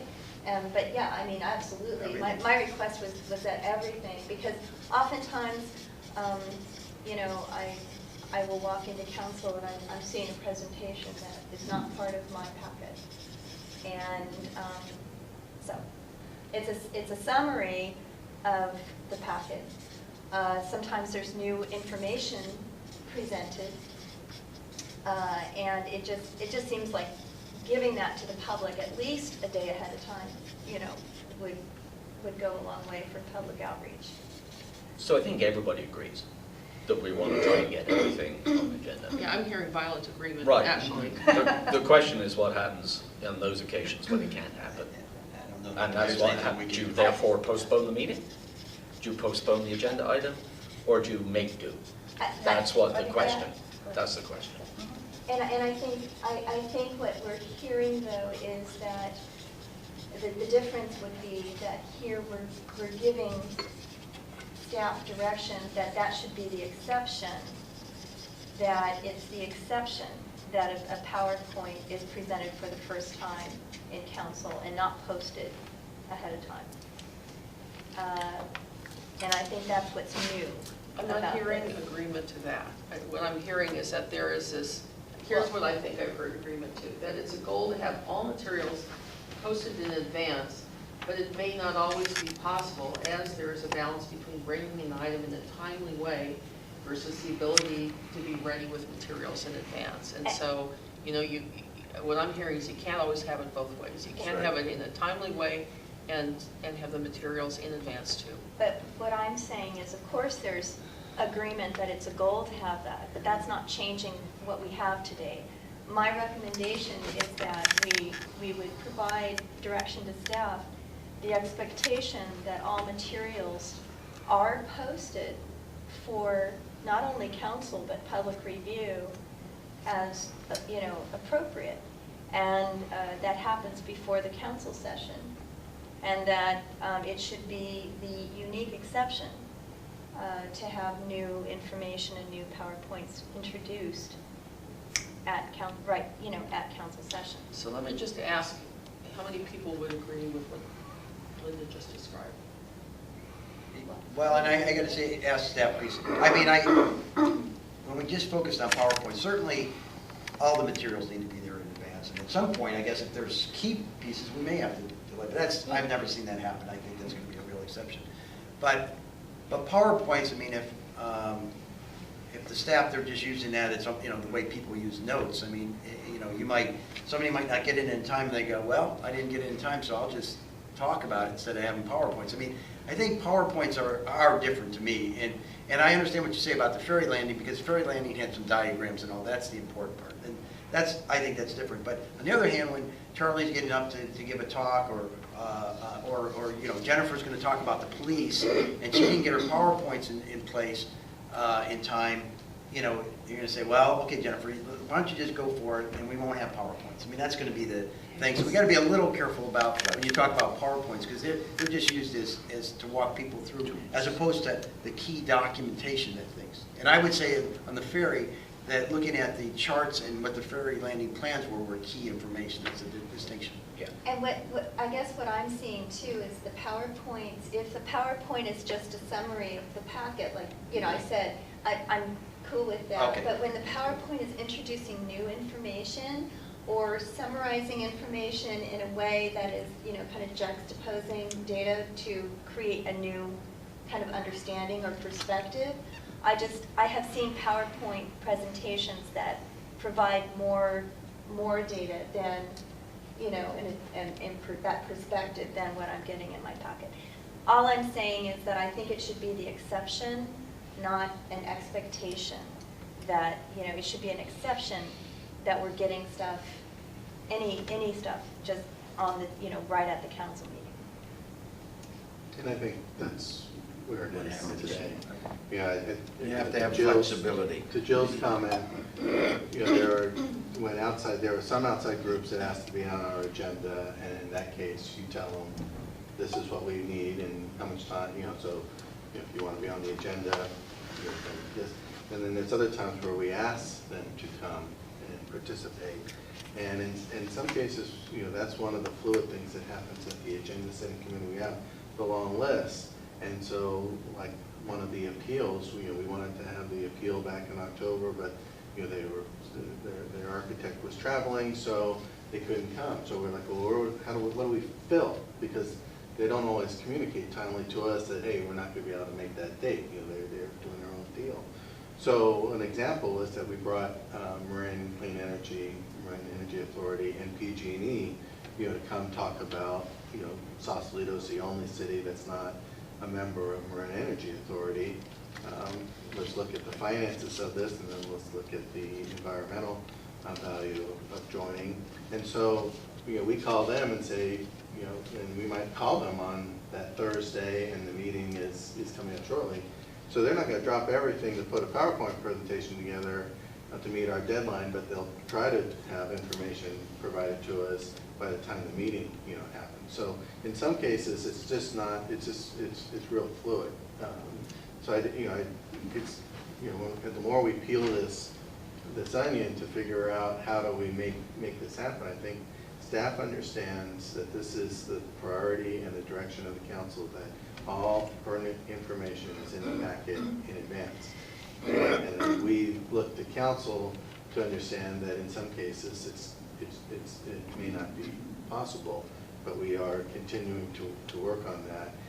And I would say that probably 80% of PowerPoint presentations are exactly, you know, what you were talking about, are just helping get through the agenda in a timely fashion, in a 10, 15 minute fashion, so that we can get to questions of the council with more information in the packet, or comments from the public, so that we can move the item forward. So there's not a lot of times where we have information that doesn't get there in advance, that's within our control, but it does happen. So we've talked about this item quite a bit now, and I think we need to move on. And so there's, Can we take maybe a quick break? yeah, absolutely. And so just to close on this item before we do that, so I'm not hearing a desire by majority to do, I mean, I'm hearing a desire by the majority to, you know, make that a goal, but not to necessarily codify or, you know, instruct staff differently. I think Adam understands the desire, right? So, okay. So how about if we take like a 7-minute break? So I've been kind of looking at time blocking, you know, how we use the rest of our time. So I'm going to pick up the pace a little bit here. But E, F, would you take a look at those?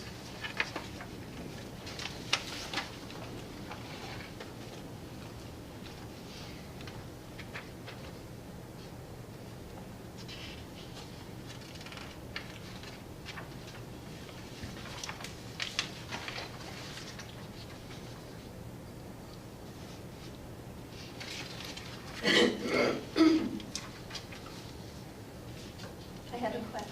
Oh, go ahead. I was just about to say go.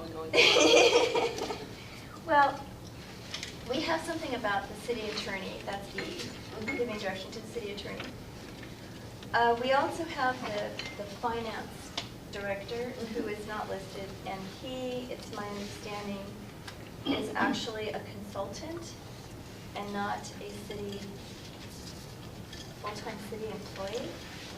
Is that correct, Adam? No, Is he a consultant? No? we pay him through a contract, but He's a contract? But he's our city finance director. No, he's our city finance director, but I guess what I'm asking is he paid by He's the not paid hour? on payroll. He's not paid through our payroll. He's paid through professional service agreement. And he's not paid by the hour, correct? Is it? Right. He's Okay. paid as if he's being paid a salary. So it's like a contract, he's on contract? Okay. So do we need anything regarding protocols with how we No, he's treated interacted with he's him? treated just like a regular employee. Department. Even But though the he's on reasons- contract. Okay, But the good. reason that the position of the city attorney is called out is because, as you well know, the city manager and the city attorney are the only two city officials who work directly for the city council. Okay, good. Council appointed officers. Okay, good, thanks. That's a better way to put it. Council appointed, thank you. We all work for the city council. Gotcha, thank you. Okay, so let's take a look at G, H, and I.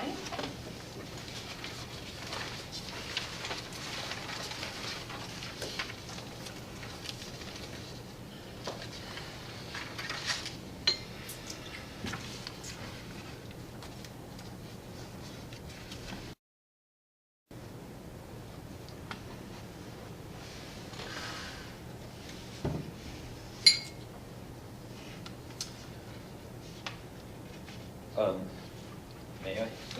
The bullet point under G, and the first bullet point under H, suggests that that's exactly the same process. In practice, it's not. At least is the way I was told it operates, and indeed we have operated, at least in my experience of 2 years on council. With regards to regional boards, the mayor appoints, period. Whether I'm not stating whether I think this is right or wrong, it's just this is what we do. The mayor appoints. There's no vote. When it comes to council subcommittees, there's a vote by the city council. So that's how we've been operating. There's been no vote for regional boards. So if you had appointed someone to the finance committee, The No. finance committee, we which do is a vote. council subcommittee? Right, we do vote. No, No, Ray, I don't think you're correct. I think when you're talking about liaisons or council members. I'm sorry, I'm wrong. You're- I'm you're referring talking to appointments. residents appointed. Yeah, Sorry, these I'm are wrong. council I'm representatives. wrong. Okay, I withdraw. Okay. All right. But from time to time, when I was mayor, we formed, instead of a committee, we formed a task force. Task force is, people are picked by the mayor, and usually are giving a time limit. The purpose for that was, when we did it, to fill a time limit. In other words, if we know something has to be done, Something emerging. sometimes committees can Yeah, bogged down. bog down and get nowhere. Yeah. Actually, we formed a committee, and then it was presented to us to change, it was the housing committee. That was one. And then it was proposed to us to change the housing committee to a task force. What we, as in me and then Carolyn Ford, were not informed about was the difference, I Well- guess, a task force. So let's stay in present time. I think it's important for the council to know the difference between a committee and a task force with respect to mayor authority. Okay. So, We don't have that. I don't think I saw that. Maybe I'm And we have, currently, we have the Youth Street Task Force, we have the Fort What's a Baker task force? Well, the Fort Baker Task Force, they're usually item-specific or issue-specific and have more limited time. Shorter in nature, right. Duration. Yes, but there's also a special provision where the mayor can remove and reappoint and appoint new people in a task force. There's more leeway for the mayor to change the membership of a task force at will. The committee has slightly different procedures applied to it. I just think it's important for the council to know that. The committee is picked by the council. Right. Task force is picked by the mayor. Is there anything, I was going to say, I was- Mary, you would say It's about kind this? of, it seems to be kind of topic specific, I think. I Yeah. think that the Oh, yeah. mayor's appointments to subcommittees is very clear. You have the finance committee, the agenda setting committee, or not the agenda setting committee, that's just the mayor and vice mayor, but OMID and that sort of thing. When you're creating a new entity, I think that the council often kind of decides what the scope of their task is, how long it's going to take. It has differences under the Brown Act, depending upon how it's framed. So I think you have to look at them specifically on what they're doing. Yeah. That's the way it had been done. Well, isn't the concept of the task force, isn't the concept of the committee a regular standing committee that's intended to be a permanent entity, whereas a task force is a Temporary. transient, temporary body to solve a particular issue? Yep. Well, I think is a difference.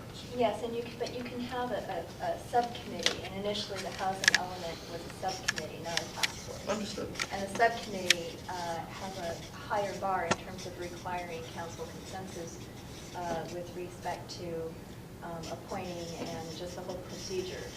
The task force, the mayor at will can replace, appoint, etc. I think there's this provision in the municipal code that talks about boards and commissions and committees, and there's a section that talks about the fact that all the provisions of that chapter apply to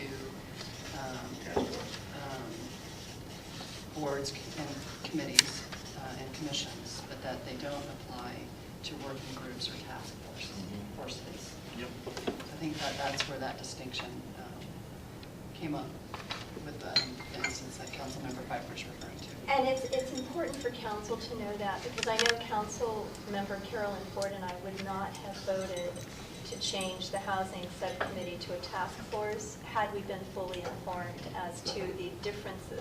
But again, let's stay in present time, or at least within the last year, because I'm that's just just saying like that so long ago. We might want to clarify the difference, with respect to the task force, that's Yep. all. And I think it helps, Capture that. working forward together to work, collaboratively Sure. together to understand those types of differences. Absolutely. But when you're on a time, it's a time frame. It calls for meeting that time frame. Yep. And that's why that took place. Okay. Let's see. Anything else under G, H, and I?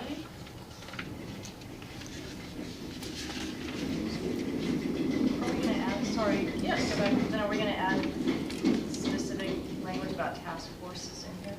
Like Mary was saying, it's already in the Let's see. code. Or is there anything different we need to do? There is language in the municipal code that talks about how appointments, et cetera, are made to boards, commissions, and committees.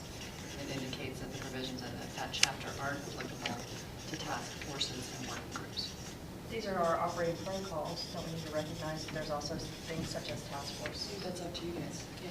Well, I think that's a good point, and I think we should, and the point of raising it was that I think it's important for new council members, and the current council to, put it in the protocols, and I think I hear consensus here. And I thank Jill for raising that. I think it's a good idea. Well, why don't we say that, appointments and terminations, whatever we call about, a regular committee shall follow municipal code such and such procedure. Task forces do not need to follow that, and the mayor can appoint and take someone off. I mean, something to that effect, right? Or something that just says Yeah, please note, task forces, are subject to different rules with respect to mayoral, authority. Yeah, or the council could decide Exactly. differently with respect to different type of task Whether forces. you make a committee go with task force. Well, or how you appoint and select members to be on that task force or working group. I don't know that you want to tie your hands in this document, but you can. Well, we could say something like that, I mean, but I think we could say in here that committees, appointments, et cetera, or taking someone from a committee shall follow, we could point it to the. How about if you say chapter 2.58 of the Sausalito Municipal Code governs appointments to boards, committees, and commissions, and Yeah. follow the language in there? Yeah. And if you guys want to say something different about working groups and task Yeah. force, because right now it just says that they don't follow those procedures, the interview procedures, the appointment procedures that are laid out in the municipal code. If you want to create a different I don't think there's anything different. I process think she just for wants to task point force that and out. commissions. I just think it's either a bullet, I think it's a bullet under this, that task forces don't fall under the municipal code, and whatever the language is. And then maybe next year, if we want to talk about it, then it's a whole separate section. But that's like a big undertaking. Sounds like. She's just saying, she's just pointing it out, we're just pointing out what's already in the code. Yeah. I mean, the reality is we don't have a bullet point saying Yeah. how we appoint committees. Well, and that's to, sure, we can. Right. we can- Just for clarity. Yeah, we could But- wrap- but- Just a clarity, bullet because- that says I task understand. force, Right. That's all I appointments, think. protocol Yeah. is different than committees. But I'd also like to reference the ordinance for committees, because I think it's good to know that we want to go. Yeah, Committees, that's we have right. to treat a committee appointment, or if someone needs to come off in a certain way, and a task force, we treat it a different way. Yeah, and that, that's generally those other types of commissions and Yeah. committees, like, Yeah. But we did that on American stuff too. sustainability, or, the provisions of 2.58 kind of deal with those. But it's where good to you're know appointing that. people other than council members. And we've recently created these, working groups on issues, particularly some of the planning issues, where you have a council member or two and a planning commissioner or two. Historic That's, guidelines. The historic guidelines went legislative committee plus a member of the HLB and the planning commission. So you kind of gave yourself some flexibility to figure out who were the right people to be sitting at the table and what kind of expertise you needed to address those kind of issues. Okay, so I think this is good clarification. So we're going to add a bullet to the council subcommittees piece that says something, I'll Mary- work with Mary- Mary on the language, but something along the lines of chapter 2.58 Yeah. of the Muni Code governs how appointments are made, and then we're going to say something else about task forces. We'll have another bullet on task forces that says these are typical, topical, shorter-term assignments and committees, and that there are distinctions under the Brown Act, and the council can decide how members are appointed and selected. Is that Yeah. correct? Yeah, I know the Imagine Sausalito, were those considered committees? Or I know that the WAM was a committee, but the other ones, were those task forces? Or, because they were not all subject to the Brown Act, I discovered later. That was before my time. It was before my time, but, I came on board and discovered that, and they were just wrapping up. You don't remember? Okay, all right, good. All right, let's see, let's take a look at, J and K.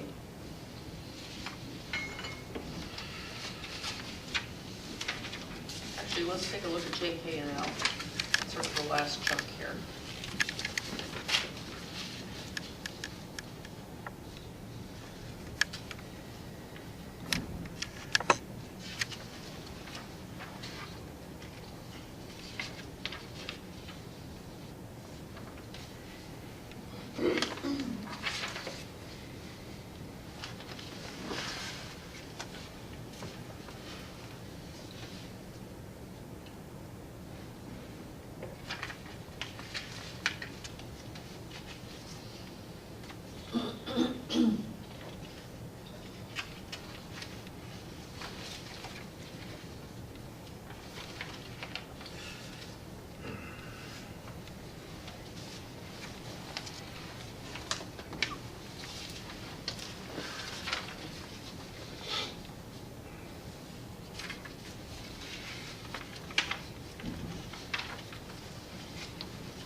So, I see people making notes. Anybody wants to raise these last items?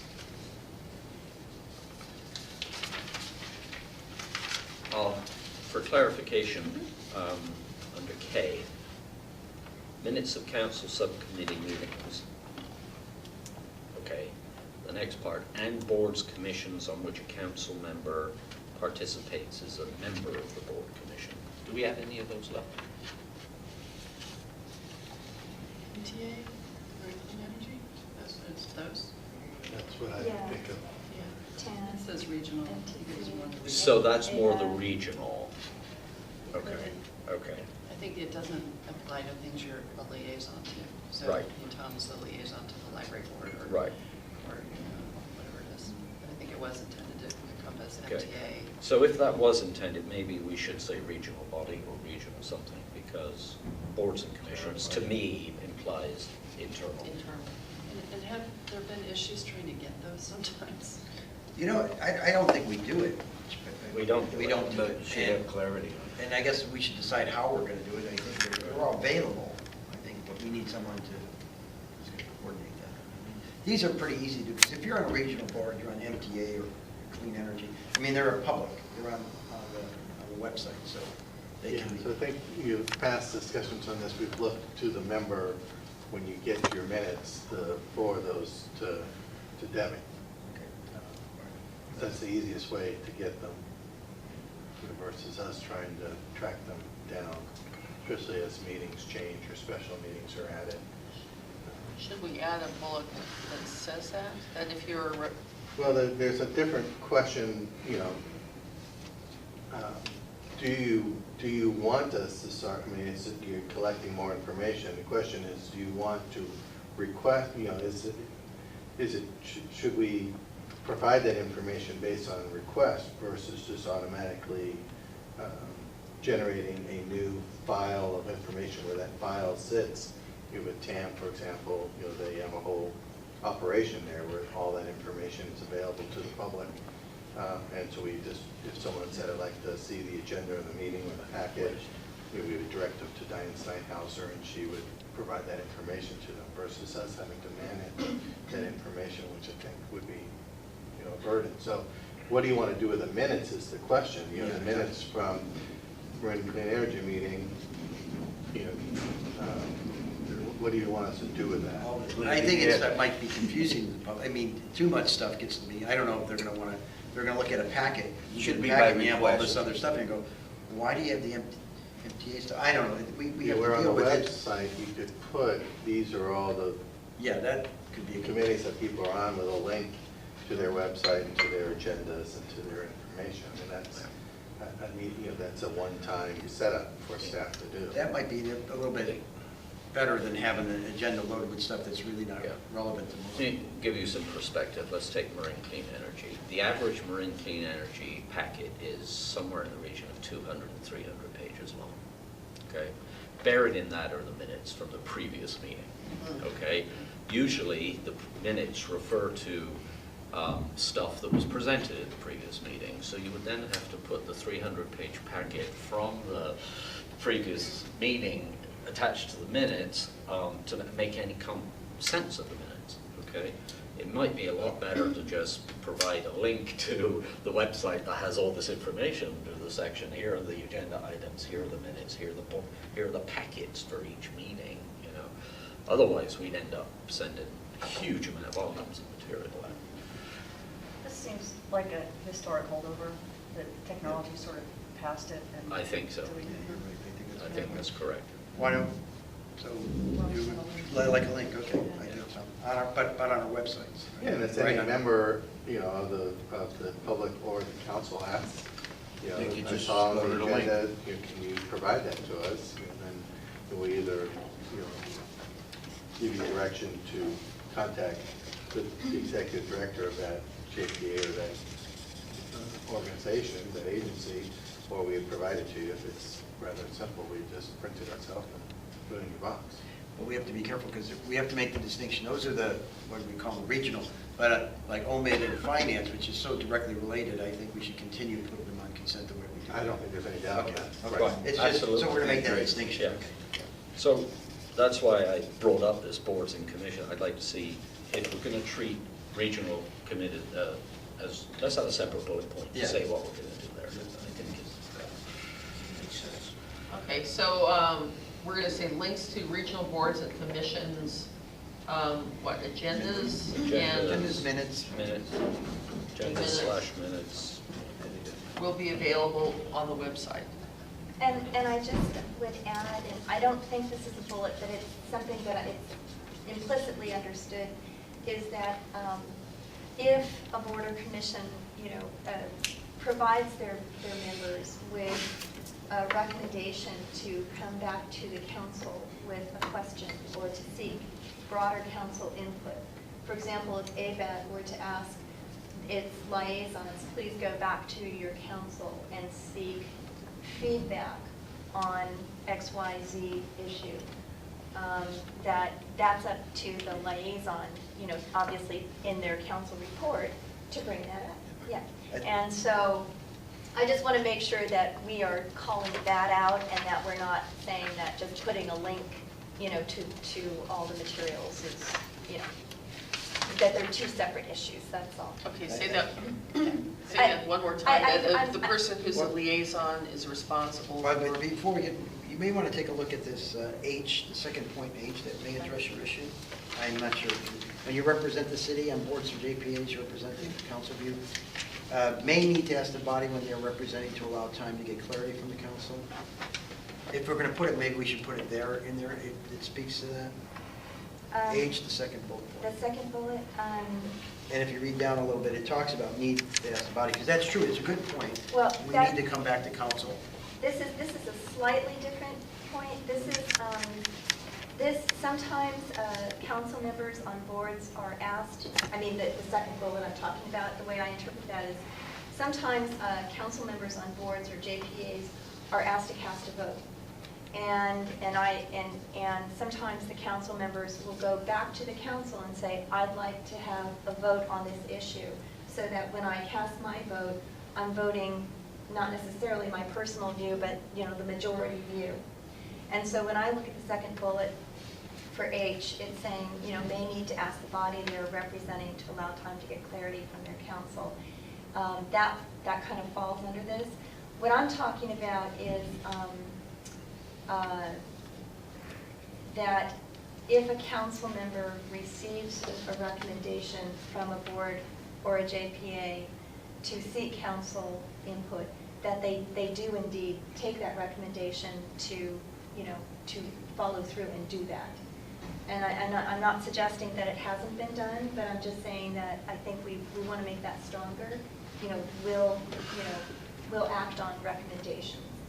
But it would go, would you agree it goes in that paragraph? Yeah, I'd be fine with putting it there. And by the way, I think that the heading is, because it says council member representatives on council subcommittees, but really it should have, it was expanded, commissions or committees of JPAs. Boards, JPAs. So it looks like the second bullet point is put in later, and so we can add Linda's suggested sentence and change the heading. Okay, so, So H would be council committee, comma, boards, comma, JPAs. Sorry. regional boards or Yeah. JPAs. Okay. And then perhaps a bullet that says that, a council board representative will,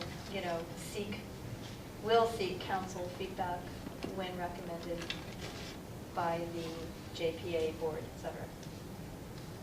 Does it, not to create a process problem here, but does it make sense to move that all under G? When you read the second bullet point under H, Yeah, yeah, it really I belongs like under that. G. Yeah, it all belongs. Yeah, And then that's the good. link to the website for the agenda and the minutes belong under G. Yeah. And if you want to add another item that says when the board, the majority of the regional board or whatever asks for input from the council, that item should be brought back to the council. JPAs, just regional boards, commissions, JPAs. Okay, great. Good. Okay. Anything else? Under H, J, or, yeah, J, K, and L.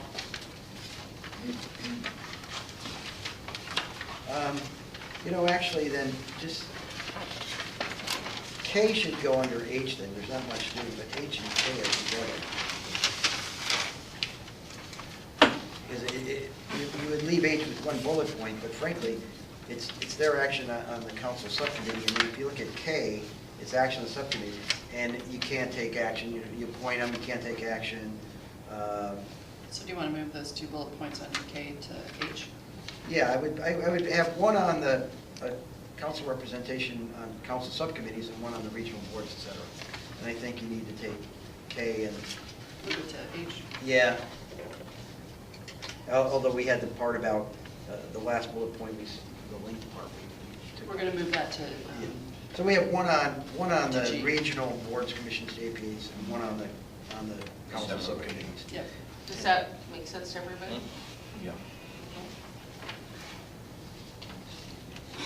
So when you get this back, it's going to look like a lot of redlining, Yeah. but it's because you move stuff around. I mean, just so you don't, get it, or the public gets it and says, whoa, what'd you guys do? You just moved, consolidated, I guess is the best word. All right. H. Okay, anything else there? Are we looking at L's, feedback on L as well? Yes. We don't always use speaker cards. Sometimes we just invite folks to come up. And the second bullet. We typically don't, do we, at the city council? We do at the planning commission, but we haven't used speaker Unless there's cards a for a lot of long people. time. But I think we need to make the decision, because One way or sometimes we the do other. have speaker Yeah. cards and people fill them out, and then,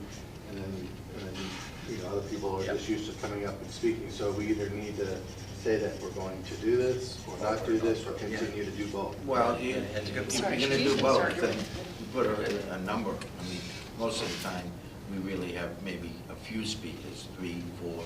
Once it gets about 5, or a certain amount, then it changes. And we have to do that with the amount of time that we give them. Sometimes it goes. Yeah, I'm just saying that the way that this is written. I know. It says that if you don't fill out a speaker card. Yeah, I know. I say think they should have speaker discretion. We should do it, I think we should have speaker cards the way we do the planning commission.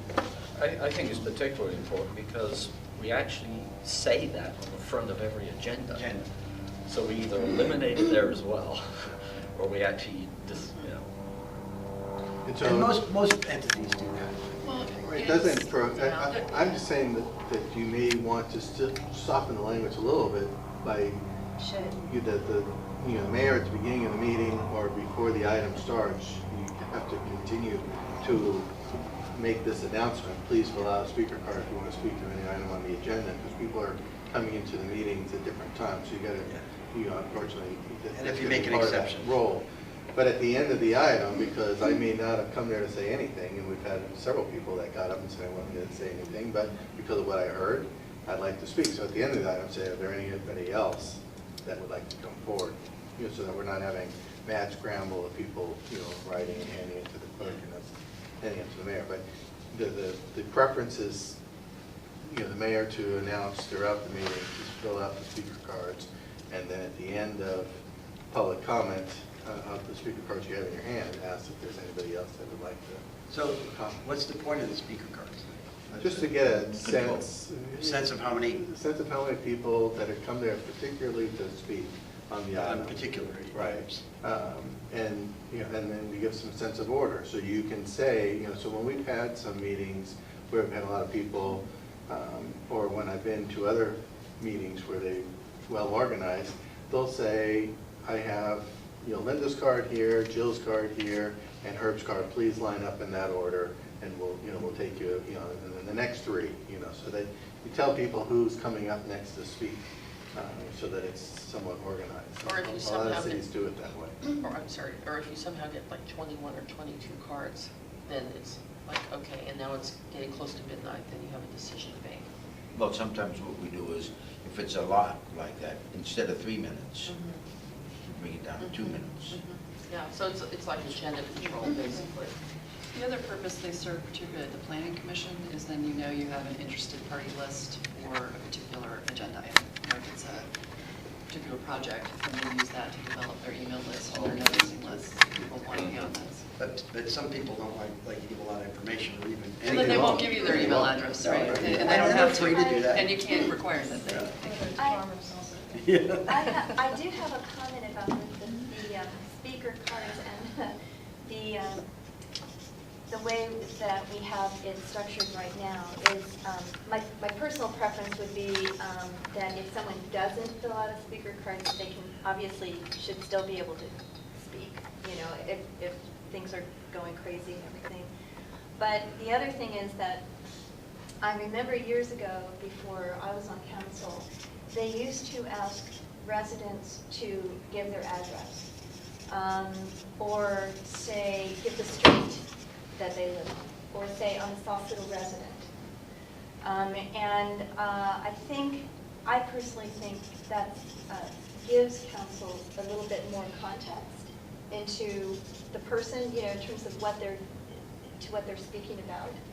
And I think I would personally like to see that back. Not necessarily we ask for their address, but perhaps, you know, like I'm a resident, or, you know, I'm a business owner, some sort of context. And it might be something we put on a speaker card. I do remember that when... But you can't require that. We can't require it, but we can request it. And most people have no problems giving it when we request it. I remember when Paul Albritton was mayor, and, you know, people would just go up and say, I'm Linda Pfeiffer, here's my address, and... Yeah, and a lot of people still do that. They still do it. They I still think do it's it. right. But Yes, but a lot don't. You know, I believe you don't even have to give your name if you don't want to. Well, I'm again, Mickey it's- Mouse. You can get up there and say I'm Mickey Mouse. Yeah. It's not about requiring it, it's just about requesting. context, yeah. But that's where the speaker card is helpful, You because can you all can have ask that. them. Yeah, I agree That with should that, be because their the more option. information, you know, 5 people stood up, but, you know, 3 were residents, 2 weren't, or, you know, or their addresses, so it helps me get in context who this person is, and again, as long as we make it voluntary. There's a lot of sensitivity, and I'm sorry, I Yeah, should let Debbie I speak to it, in the city clerk world, and this is what you were saying about the specific address. So, you know, that's, a lot of people will say, I live on Johnson, or I'm a resident, or whatever it is. But to Herb's point, right, you can't require it, but it does give you context, so that you know where somebody's Well, coming the from. card, is The that good? law- I think on the card. we- Let me just add, the law has changed a lot since the Paul Albritton days. We're talking website. You cannot ask to put somebody's address on the website. Video is now the website. So you can't have somebody, you cannot ask them to give their address. There's a tremendous amount of change that has come down through the years. That's why I have asked that it be eliminated. I can't put it in minutes, If so it was- I you prefer asked. it, you prefer they don't go 104 Lima. Exactly, I don't They're mind. gonna say it if they They want. volunteer. If they Voluntarily do it. volunteer, It's that's different. fine, but I still have to, Oh, I yeah, have that's to right. eliminate it. Yeah. But you can ask resident, absolutely. Are you a resident? And you don't Yeah. state whether you're a resident or not a resident. That's, But not Yeah, that's a good point, specifics. David. I like, and I agree, because I know that if I have a video or whatever, I'll edit out the address. I mean, I wouldn't, not necessarily that they give their address, but just say I'm a Sausalito resident, or, precisely.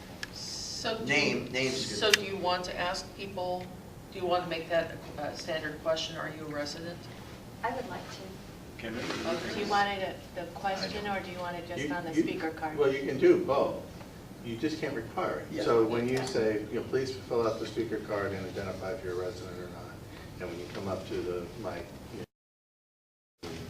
you can ask them to say that. Yeah. But if they get up there and say, they just get up and start speaking, you can't interrupt them and say, what's your name? And with the speaker cards, we can ask for an address. We don't, we're not going to say it on it, right? As long as we don't say it on the... Do you retain those, though, Debbie? I just made myself a note because I need to talk to Mary. My understanding is that the speaker cards, once it's filled out, it is now public record. Yeah. Okay. Now I have to find some place to file it. So Right, that's in what- my mind, I'm thinking, okay, go scan it, attach it to the agenda item. But if you're going to have them put down their address, I can't do it. I think just a little check mark. you know, check the appropriate box, you know, resident, business owner, et cetera. And also ask them to state if they're a resident when they come up to the microphone, because the mayor sees the speaker cards, we don't necessarily see the speaker cards. It just gives us more context in terms of, you know, what they're saying. Joe, you were going to say something and then Herbie? And I think that is better not to have people bring in their addresses in, because then it becomes public. Look, most of these people, if they want to be heard, when they get up there, they'll tell you where they live. I guarantee you, most of, 80% of the ones that get up there, residents will tell you where they live. Joe, you were Because they going want to that say to get something. across.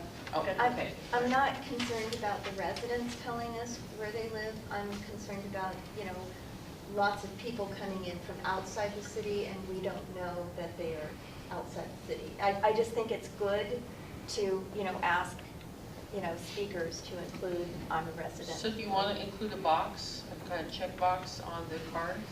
I would support I think so, that. yeah. I think it's a good idea. Yeah. Great. Resident And business you say owner. yes? or whatever. And I would And also. And I wouldn't put an address spot, actually. No, I no, think not we should address. discourage that. No, no, not address, just a high-level resident, or, you know, a little, they could be a resident and a business owner, just a Might check business both. owner, you know, and also some way to verbally. Put resident or other. Does that need to be, I'm sorry. go ahead. Well, something also that we would add, where perhaps before public comment, the mayor might say, please let us know if you're a resident or a business owner, something like this. Something verbal, a verbal cue for folks. Because my concern is if it's on the resident, if it's on the speaker card, the rest of the council doesn't see that card. So we don't know that context if the person doesn't say it. What do you guys think? Yes or It's no? working the way we have it. Well, I mean, think I could you're say, being- if you wish, see, the problem is then you have to give them the option not to say. Because I would say something, if you wish, please state your name and whether you're a resident or Yeah, business owner. that's good. But, You're saying that at the beginning and throughout the, Okay. please fill out the speaker card and you come to the podium, give us your name and if you're a resident or not. That's great. Okay. I like that. Okay, so let's think practically as to what we're doing here. So if you got people to fill out resident cards, fill out speaker cards. So, I mean, I have never seen a speaker card, so I don't even know. All right. Yeah, we have it. Okay, so now is it now going to be our process? I'm not objecting to it, I'm just asking, is it now going to be our process that the city clerk will hand the mayor the list of speaker cards? Because that has not occurred in my time. And why That's would what the we do mayor at the need planning it, frankly? That's what we Right. do at the planning commission. Okay. And we collect them as staff, Yeah, that's- hand them to the council, they hand them to the chair, Commission. who then will say, okay, I've got speaker Oh, cards okay. from and five so people the- on so this the side, and you mayor's- each have 5 yeah, minutes to Or speak. chair is actually saying, Yeah, and now would exactly. so-and-so Yeah, miss so- so-and-so. Yeah. Joe Blow. Yeah. Oh, that's- Susan And you're Jones. going to invite them up 3 at a time so Right. that you're moving them through. Yeah. That's what- Versus, okay, now, the Yeah. next Yeah. winner is, Yeah, yeah. come on Because they're down. not, and then they have to jump up. So you have to wait, and kinda yeah. move through. I think about 95% of the places do it like Yeah. that. Yeah. Yeah. All right. It's pretty standard procedure. Yeah. They did it, that's why they did the PCs. Mhm. Yeah, Okay, we're in violent agreement on that. Okay, but that's a significant change for us. Yeah. And for our residents. yeah. We don't understand. And you're But gonna it's still good have, to- Ah. and you're gonna still have a percentage that always will. Sure. Like you said, decide that they didn't write down anything, but now I wanna say. Okay, so we gotta also then decide that what is our protocol, because it's someone like BCDC, if you haven't filled out a speaker card, you can't speak. You can't speak, yeah. That is the. And, And it Yeah. says, It has to That's be a what I'm little saying. bit more See, flexible. you put Right. too much, So I think it's a request that people do that, but Right. if someone is sitting in the audience and they hear something and they go, oh, they're inspired, and they jump up at the last minute, we should allow that. I Yeah, think. but- But they should still Then fill out a you- speaker Frequently work at the both planning ways. commission, we then say, please fill it out Yeah. when you're, after you've spoken. After We you've don't spoken, stand that's there and good. wait for them to fill it out. Yeah, that's Right. good. Yeah. Yeah, and, Good. and I think that's a good, Sometimes they do. I think that's a good compromise to let people know, if you haven't filled out a speaker card, you can speak, just fill it out afterwards. I'd go along with it, but I think it should be reviewed maybe 3 months or and decide is it working or not. So just from Pilot a, yeah, I think that's a good idea, but I think, just from a process standpoint, I'm thinking, as somebody who has filled out speaker cards before, that might make me just not bother to fill out a speaker card in the future. If I knew that some people fill them out and some don't, I can just wait till the end and jump up and talk, so. And Well, that's- I And you think- get a lot of that. It's I- our kind of town that way, where Uh-huh. all of a sudden. Spontaneous, It's yeah. like events. Yeah. We have an event happening on a Saturday night. They don't buy their tickets a week before, they buy it that night. That's the style. I was going to suggest that perhaps after we've had all the speaker cards and all the speakers are done, the mayor, as a courtesy, would just say, is there anyone else who would like to say anything? Maybe you haven't done a speaker card, but if, just to give that opportunity. You That's see all. the problem with it, if you get, now you can go from 6 people to 12 people. Well, I was gonna say- And now your time frame, now you're gonna tick people off because you're gonna say, okay, look, time's moving. The people that we gave 3 minutes to, now we're gonna bring it down to 2 minutes.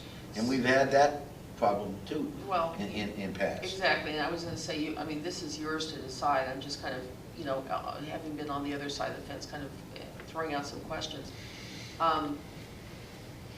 I mean, how long does it take to fill out a speaker card? 30 seconds. Yeah, but you get a lot of people that come in after, Oh, yeah. and they don't, they don't know.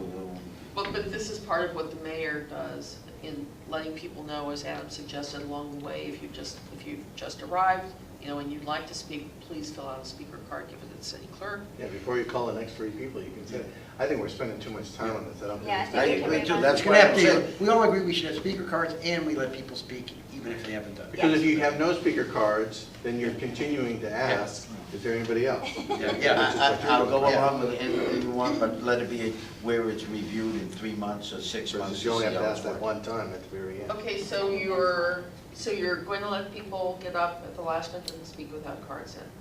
And they don't have to fill out a card either? Well, Or Do you do? need to memorialize that in your protocols, or do you just say we're going to utilize speaker Just- cards, I we're think- going to include just a say it. checkbox See, for We resident? don't have to non-resident? change it, but the way we can comply with that is that if someone speaks that didn't do a card, we say, if you speak, and please fill out the card.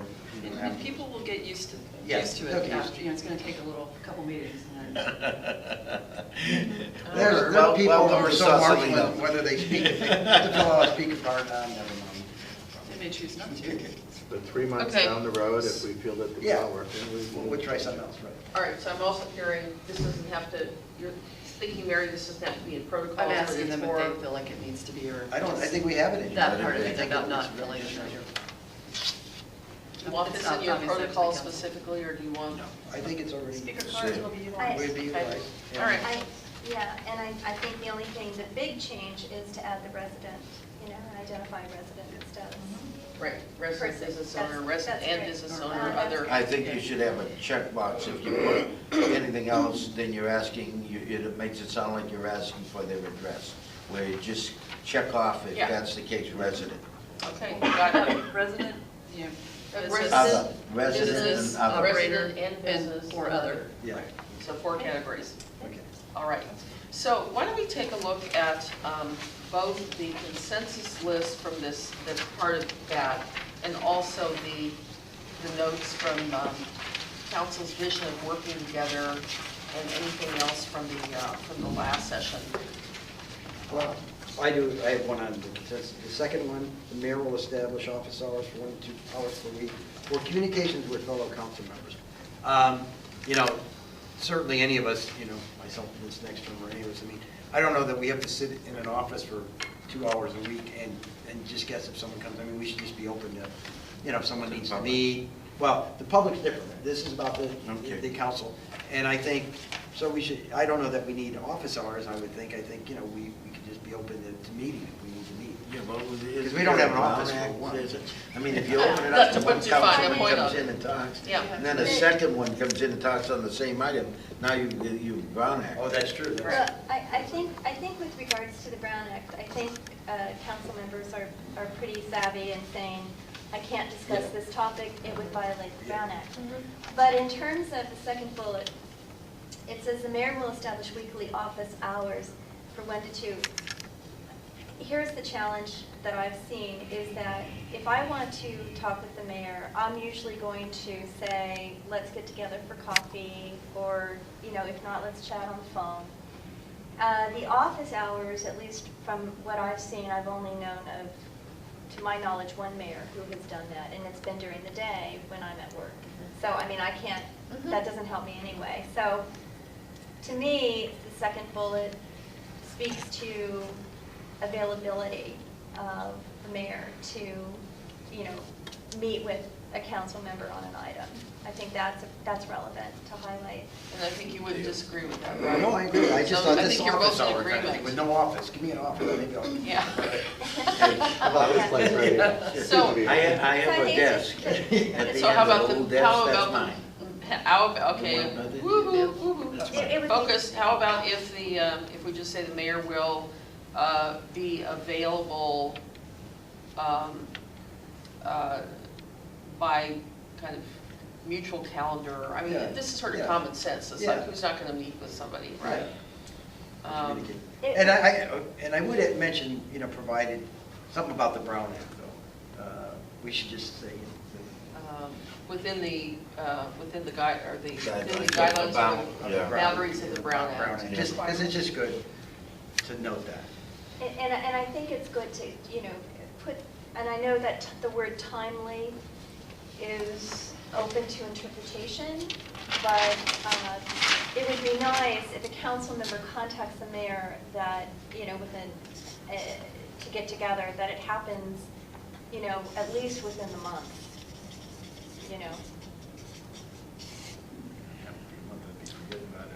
Well, I guess what I'm saying is. No, I know, you're just saying it's gotta be a time. There needs to be a timeliness factor to it, But that's got to be kind of by mutual calendar, right? Totally. That means you both have to be That's- available. I mean, I think that's probably as much as you can codify, reasonably. Anything else? What else does anybody see around this list or the other notes? Sherry, can I ask you what actually, there's lots of things on this list, obviously, that are both obvious and courteous and all those good things. What exactly is this list? It's a this is consensus. yeah, but what does that mean? Yeah, Is it part of our protocols?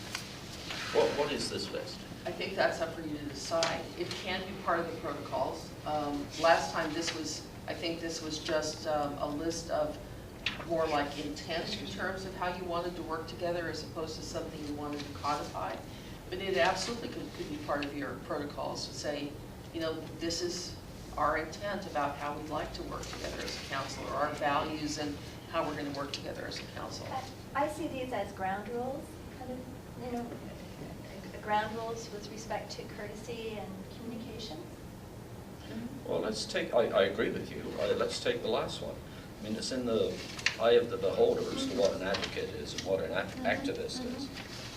Well, it's funny, I was just looking at one the other day from another city that I've actually seen a couple that address this issue, and I'm trying to think. One said something about, very specific about, council members should not pack the council chambers with supporters around a particular issue, for example. So that's something a little more specific.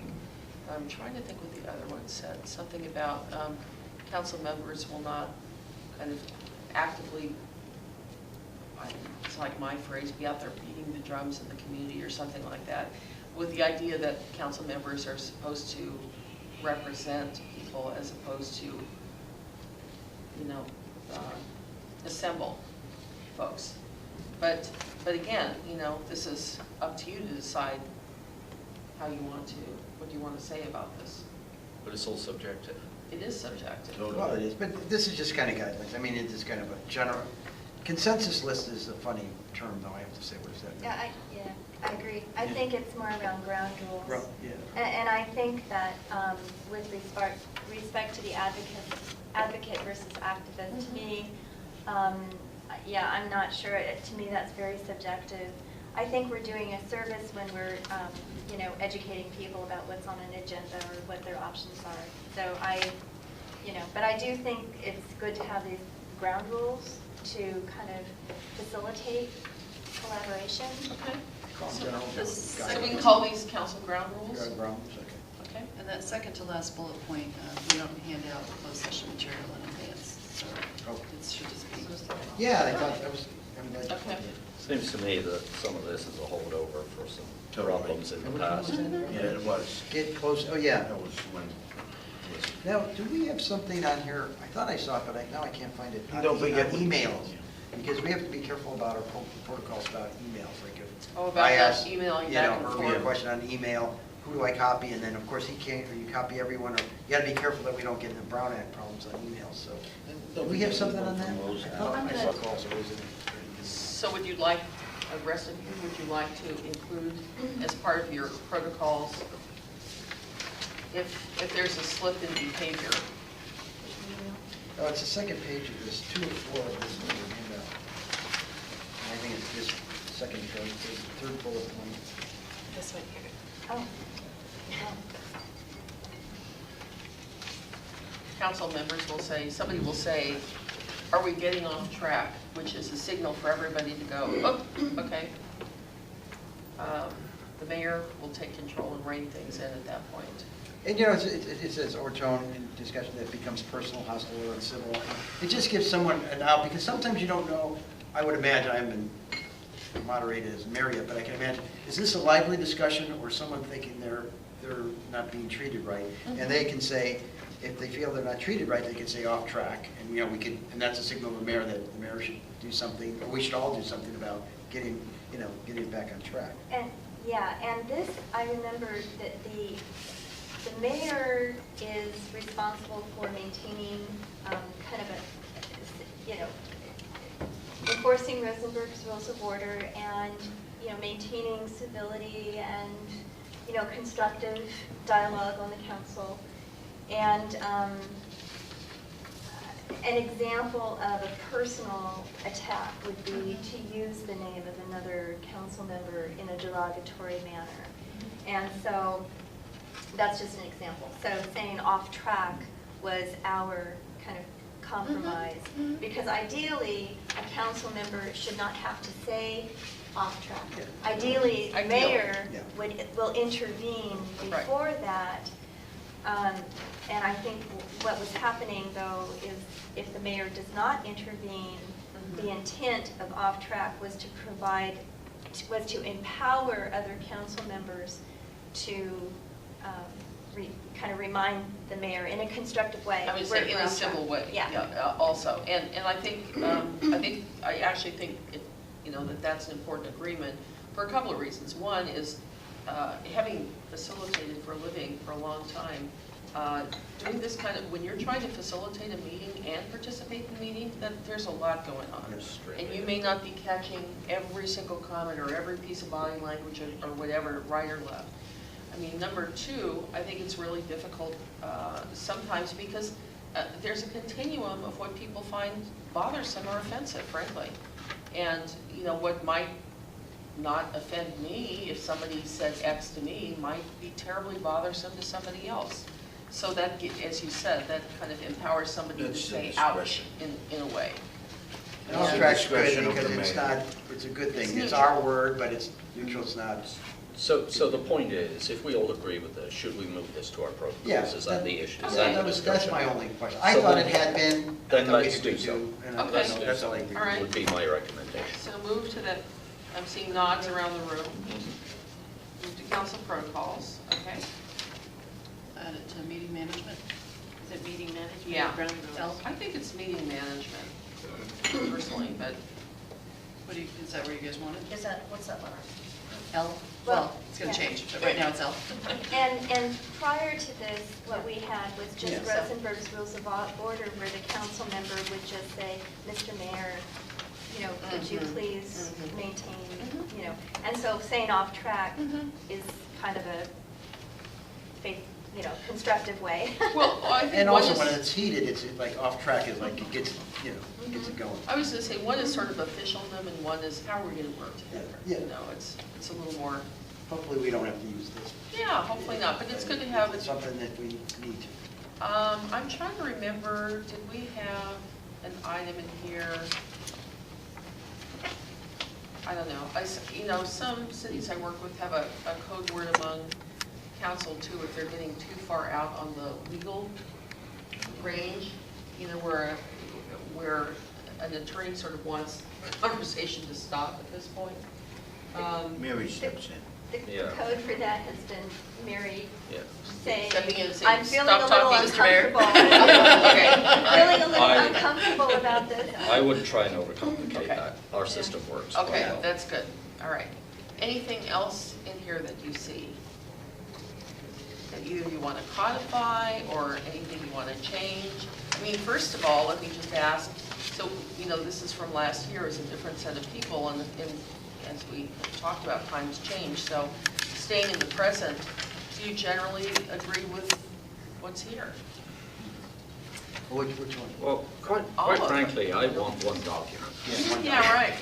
So if there are parts of this that need to be lifted and put in our protocols, I would recommend we do that. Otherwise, Oh, we no, just and end I- up with one And document. I just brought this No, was a no, piece no, of work, absolutely. and I didn't mean we should take it everything. Okay, all right. Anything else, and frankly, the only one was the one we just mentioned, so Okay. I think that we need.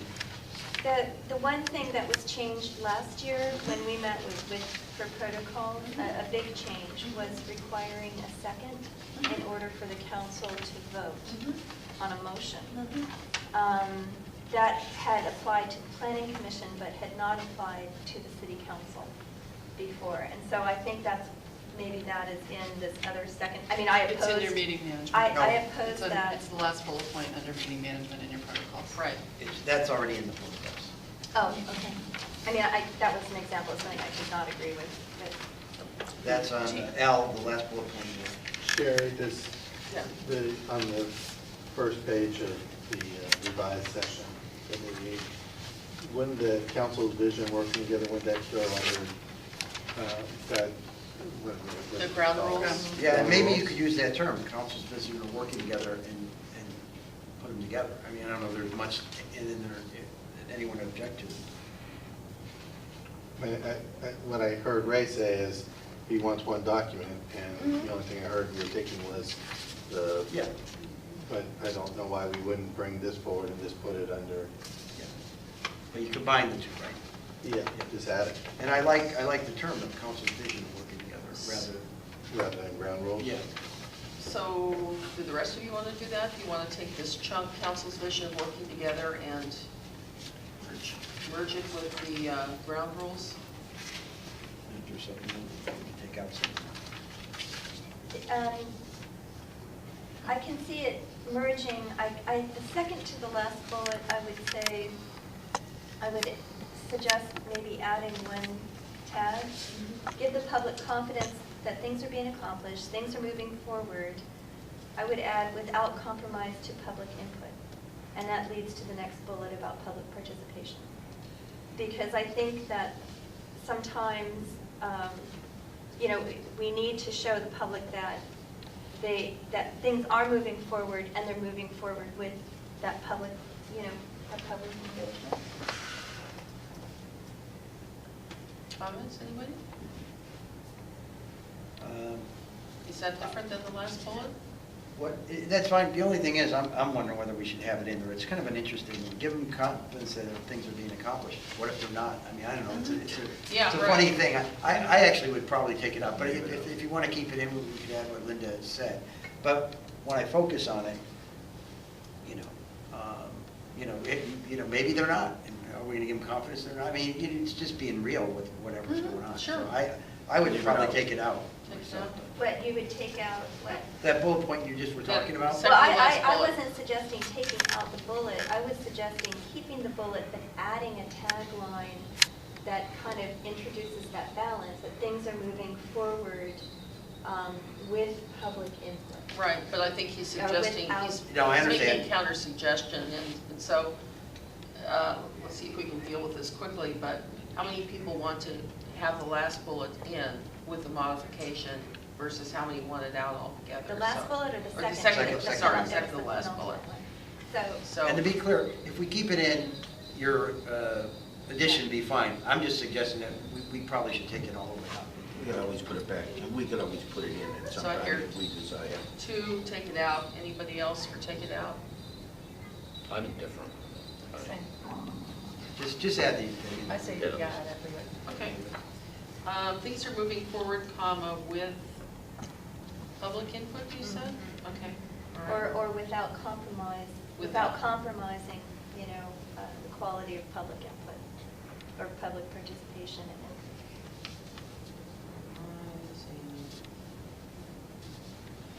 Okay, with that, so we've got a lot of words here, without compromising. The quality of public participation and input.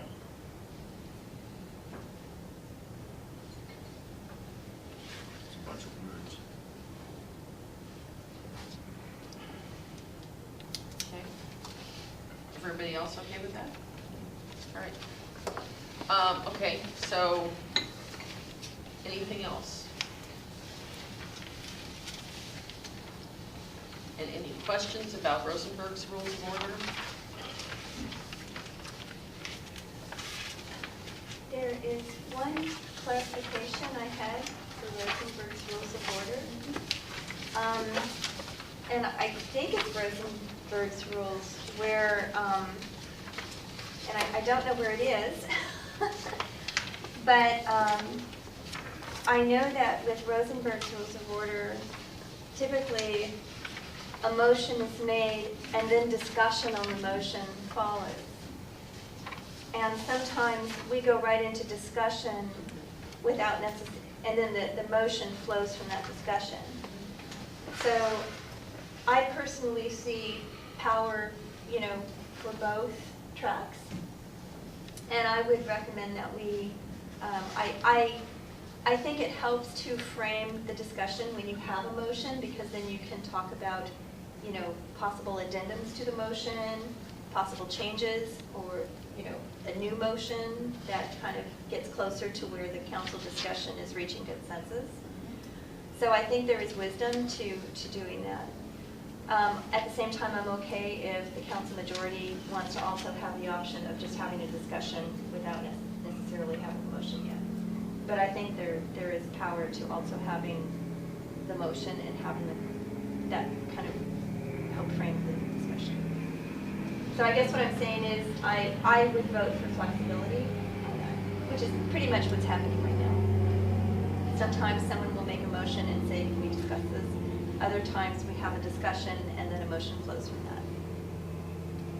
Well, flexibility is fine because sometimes it calls for it, but frankly, for me, I prefer to have the discussion first because motions we have to articulate them, and if someone puts it on and did you really mean this, and we spend all this time framing it, well, we might go in a totally different direction based on the discussion. So for me, it's much more helpful to, you know, have our questions, public input, we have discussion, and then we move one way or another. Someone might say something that really moves me. I might think I'm going to make a motion, but I might be convinced by the discussion. And I like to have the discussion because it does take time to have a motion framed properly. It's easy, but you're up there and say this, and we can spend 5 or 10 minutes thinking of the motion, and then our discussion of that motion might take us in a totally different direction. So that's why I prefer to have.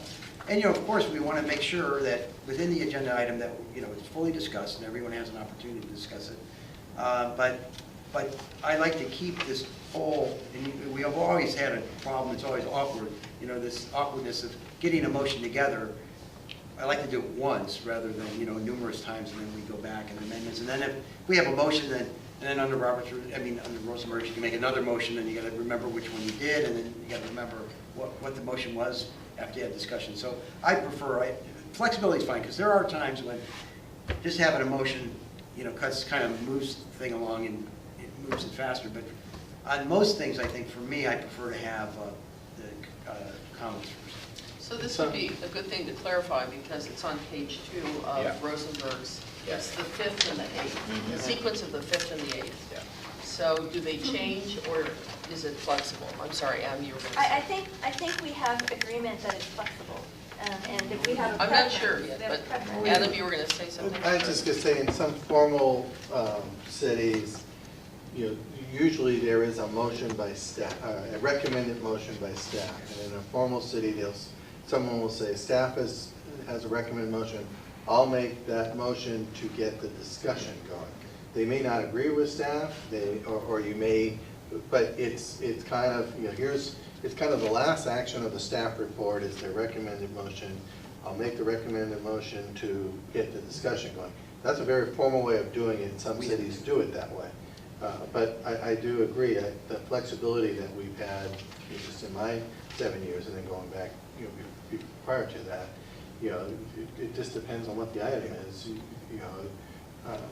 We really don't have any strong opinion, and the motion may be, we don't have a motion. It's, it's for discussion and direction by council. We're not going to tell you what to tell us to do in some cases.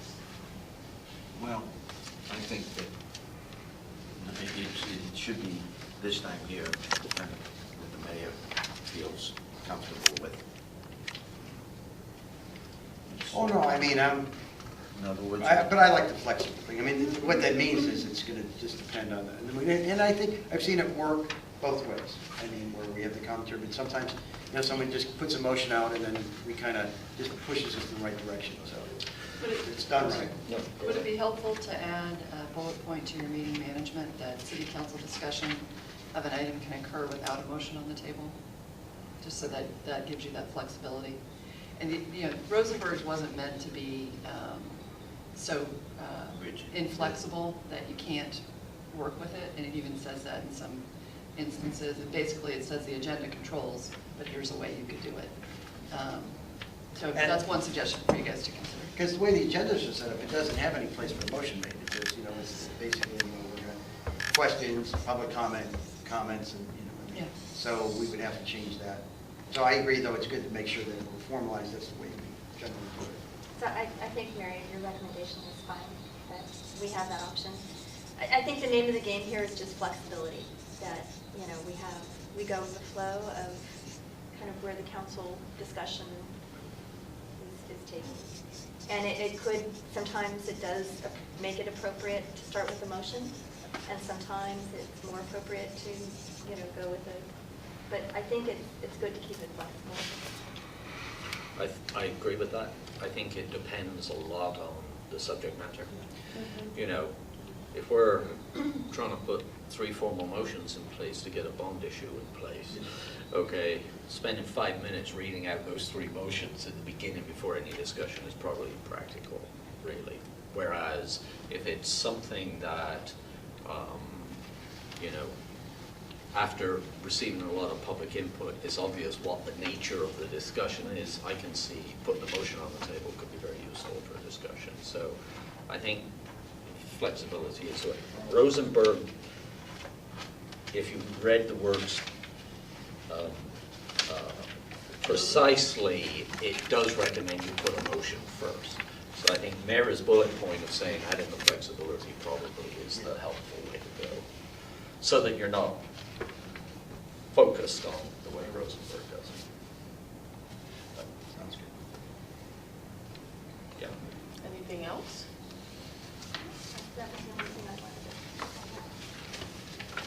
Well, I'd say for successful experience here, it's you're done 10 minutes early, so Yay. wahoo! When does this happen in the history of time in any kind of meeting anywhere? Yeah. Hey, thank you very much. I'm wondering when this gets reissued, Right. Could we just have the date on it? We don't need its history anymore, going back to 2010. Oh, yes. And whatever is, and then we put the approval on the Okay. end, right? And between us, we'll see if we can, hopefully we'll be able to capture everything exactly accurately, but, take another read and just make Yeah. sure, if you would, just because I don't want to misunderstand or miss a word or something like that, but I think we'll.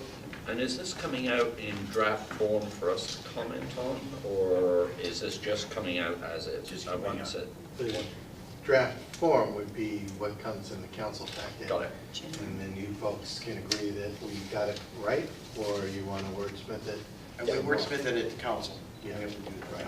Okay. Because Brown Act, we can't go back. Because it would be really awkward if Herb said, well, that's not what I meant by this. and Yeah. tried to Yeah. get us to change the word. And when is the next council meeting? 13. Okay. And so the packet goes out Tuesday prior. Okay. Thursday, I Friday. think it's the Tons of time. Yeah, because there's nothing going on between now and then. Yeah, right. If they're, to me, like more than 24 hours is an eternity at the moment, so. Anyway, thank you very much. Yeah, thank you. It's actually a great piece of work together, so.